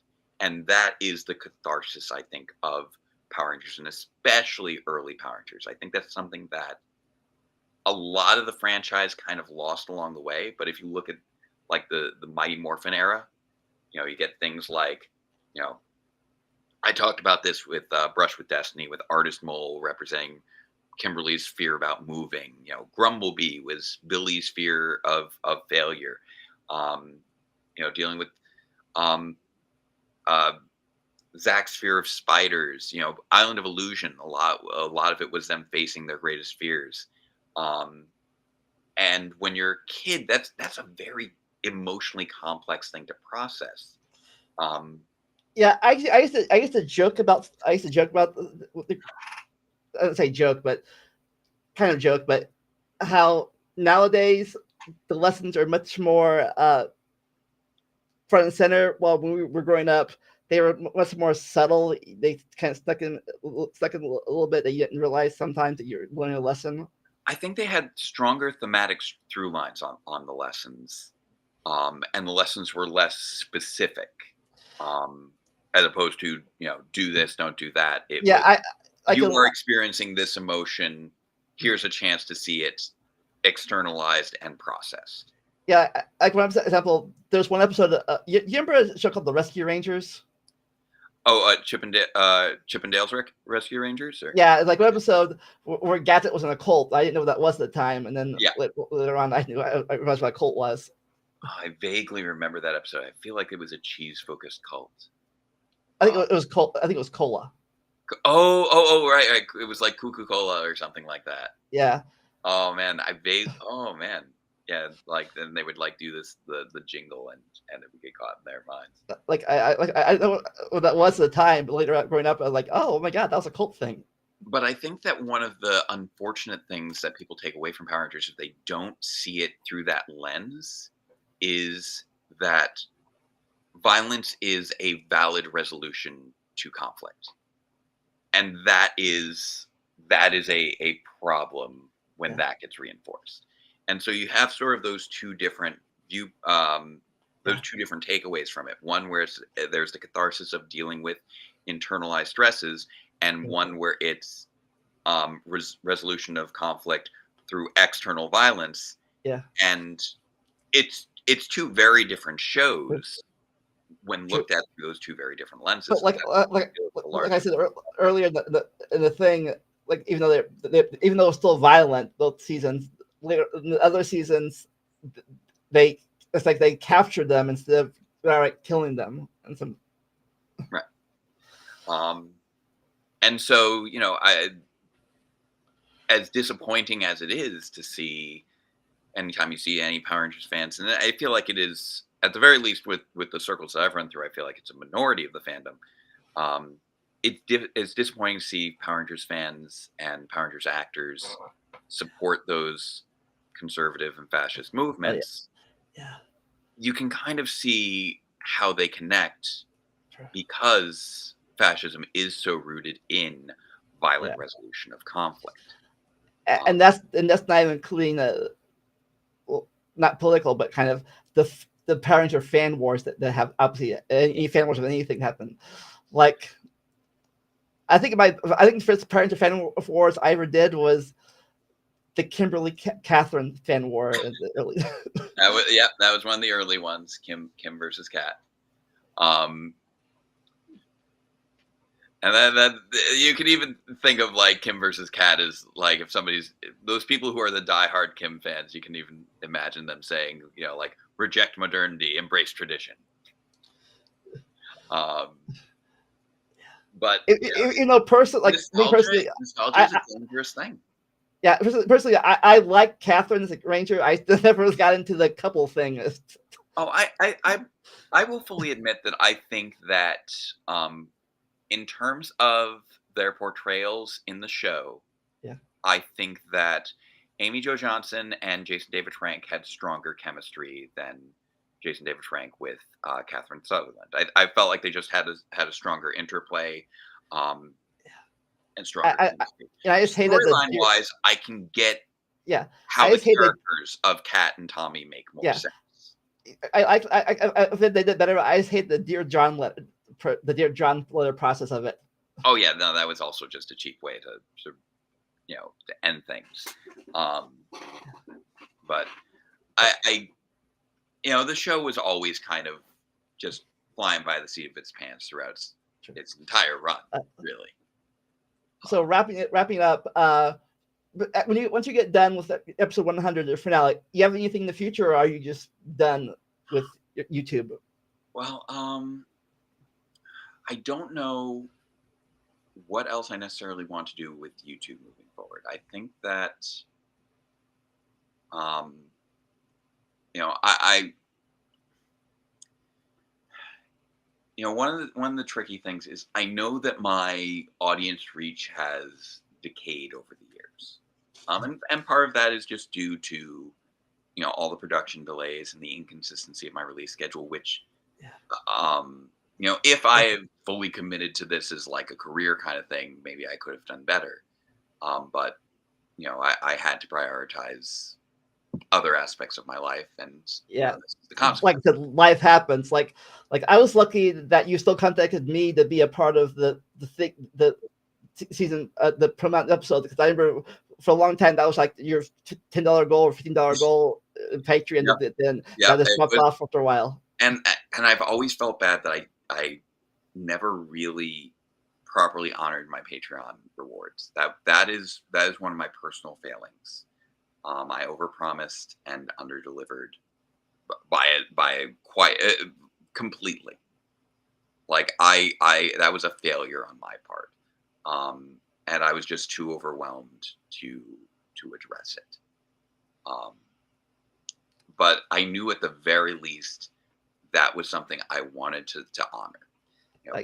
I'm glad. Like I said, even though I haven't been a Patreon for years at this point, you still gave me this email like, "Hey, you're a Patreon once upon a time. You want to still do this?" I'm like, "Okay." I basically, you know, compiled a list. I'm like, okay, who among my contributors have contributed like, you know, an amount that feels like, you know, at that level for a year, they've earned it, even if they weren't technically at that exact level for a year. If it's like if the thing was okay, you know, it was at the $10 level, if you contributed $120, that's fine. If you contributed $120 over the course of like the last 10 years, you know what, that works fine as well. Like you passed that threshold, and you've earned recognition, and you know, and I tried to honor the spirit of that as best as I could. I feel bad that, you know, people who contributed a lot early on didn't necessarily get to be a part of things, you know, just because so much time had passed. And financial things have changed since then. Yeah, like there are a lot of ways I wish that things could have gone with the channel, but I say that basically saying like, in hindsight, if I had a more consistent channel with a without all the audience decay that I've had over the years, that is rightfully earned. I know that I'd feel a stronger sense of responsibility to continue more but I also know that at this point, a lot of people I feel have been hanging on to see how everything ends, and that's what I'm trying to deliver for my It's audience. like, Um, and past that, um, I don't know how much people are interested in seeing, and I don't know how much more I can actually commit to with my commitments in life. because like when you started this, you weren't married, you didn't have 2 kids, you didn't have a teaching job. Yeah, I was when I first started this, I was selling knives. I it was a That was all I was doing in terms of job stuff. Um, and it was very, it was infrequent work. And about a month into doing power reviews, I got my first full-time temp position. And that was a 9 to 5 job, but it was one where I didn't, you know, I didn't have to really think about it when I went home at the end of the day. Once I got into teaching, I'm like, okay, I need to be fully mentally present the entire time that I'm there. I can't have, like when I was doing data entry for State Farm, I could pull an all-nighter working on editing, come in the next day and just be like, just typing, typing, typing, typing, typing. Because I was just copying things into things. I could just put myself on autopilot and that's fine. You can't be on autopilot and run a classroom. It just does not work. And Because so yeah, once you let the kids like the kids, and depending on how old the kids are, they can just go off. So the extent to which I want to still be involved in YouTube is I want to utilize the platform that I have grown for myself as responsibly as I can. I want to raise awareness of the actual real issues that are, facing us in our current day. Outside of the fictional things of Power Rangers, if I can use that as a hook to get people involved and get people interested, fantastic. I've done a little bit of that with like my conversations and context videos here and there, or the live stream where I was watching Power Rangers to try and raise money. So if I can find other avenues of raising charities or raising awareness, and using my experience as a Power Rangers fan to do that, great. But beyond that, I'm not looking to continue doing, heavy narrative and media analysis for after this point. I feel like I've said what I've had to say. I've done what I set out to do, or at least I've almost done it. I'm close to finishing it.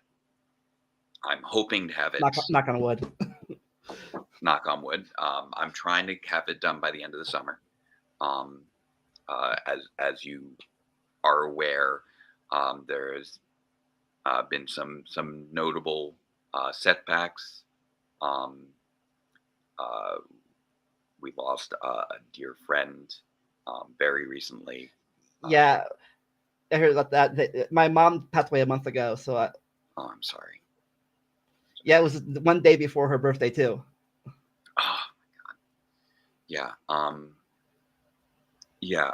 Justin O'Posner, who played Mitch Morpotsner in the series, just passed away this month in the last. So I'm guessing unless he record his scenes ahead of time, he probably won't be in the finale.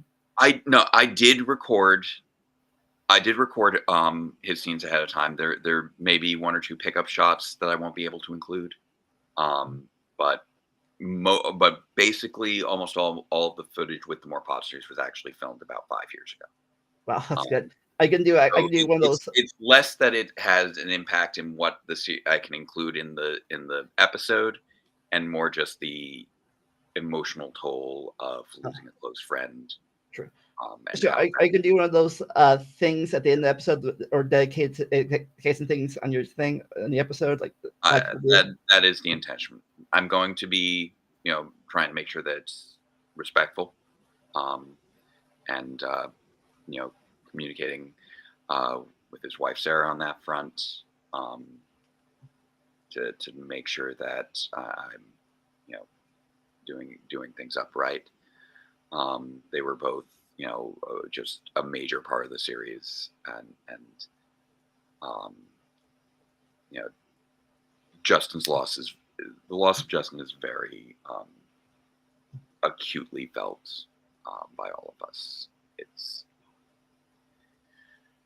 It was relatively sudden, and And still processing. he was like young, very young, young too, wasn't he? Yep, early 40s. He passed away not long after his 41st birthday. So he and I have been friends for over 20 years. And you know, he was very loved. He was very loved, and that's good. Yeah. As for me, future thing, next Saturday, if you guys interested, we will be reviewing the species of Kimberly's dinosaur, the pterodactyl pterosaur family tree of the dinosaurs, a part of my mini series of dinosaurs. So you are interested in that? Interesting. And I gotta do commercial. I got a commercial mode real fast. Okay.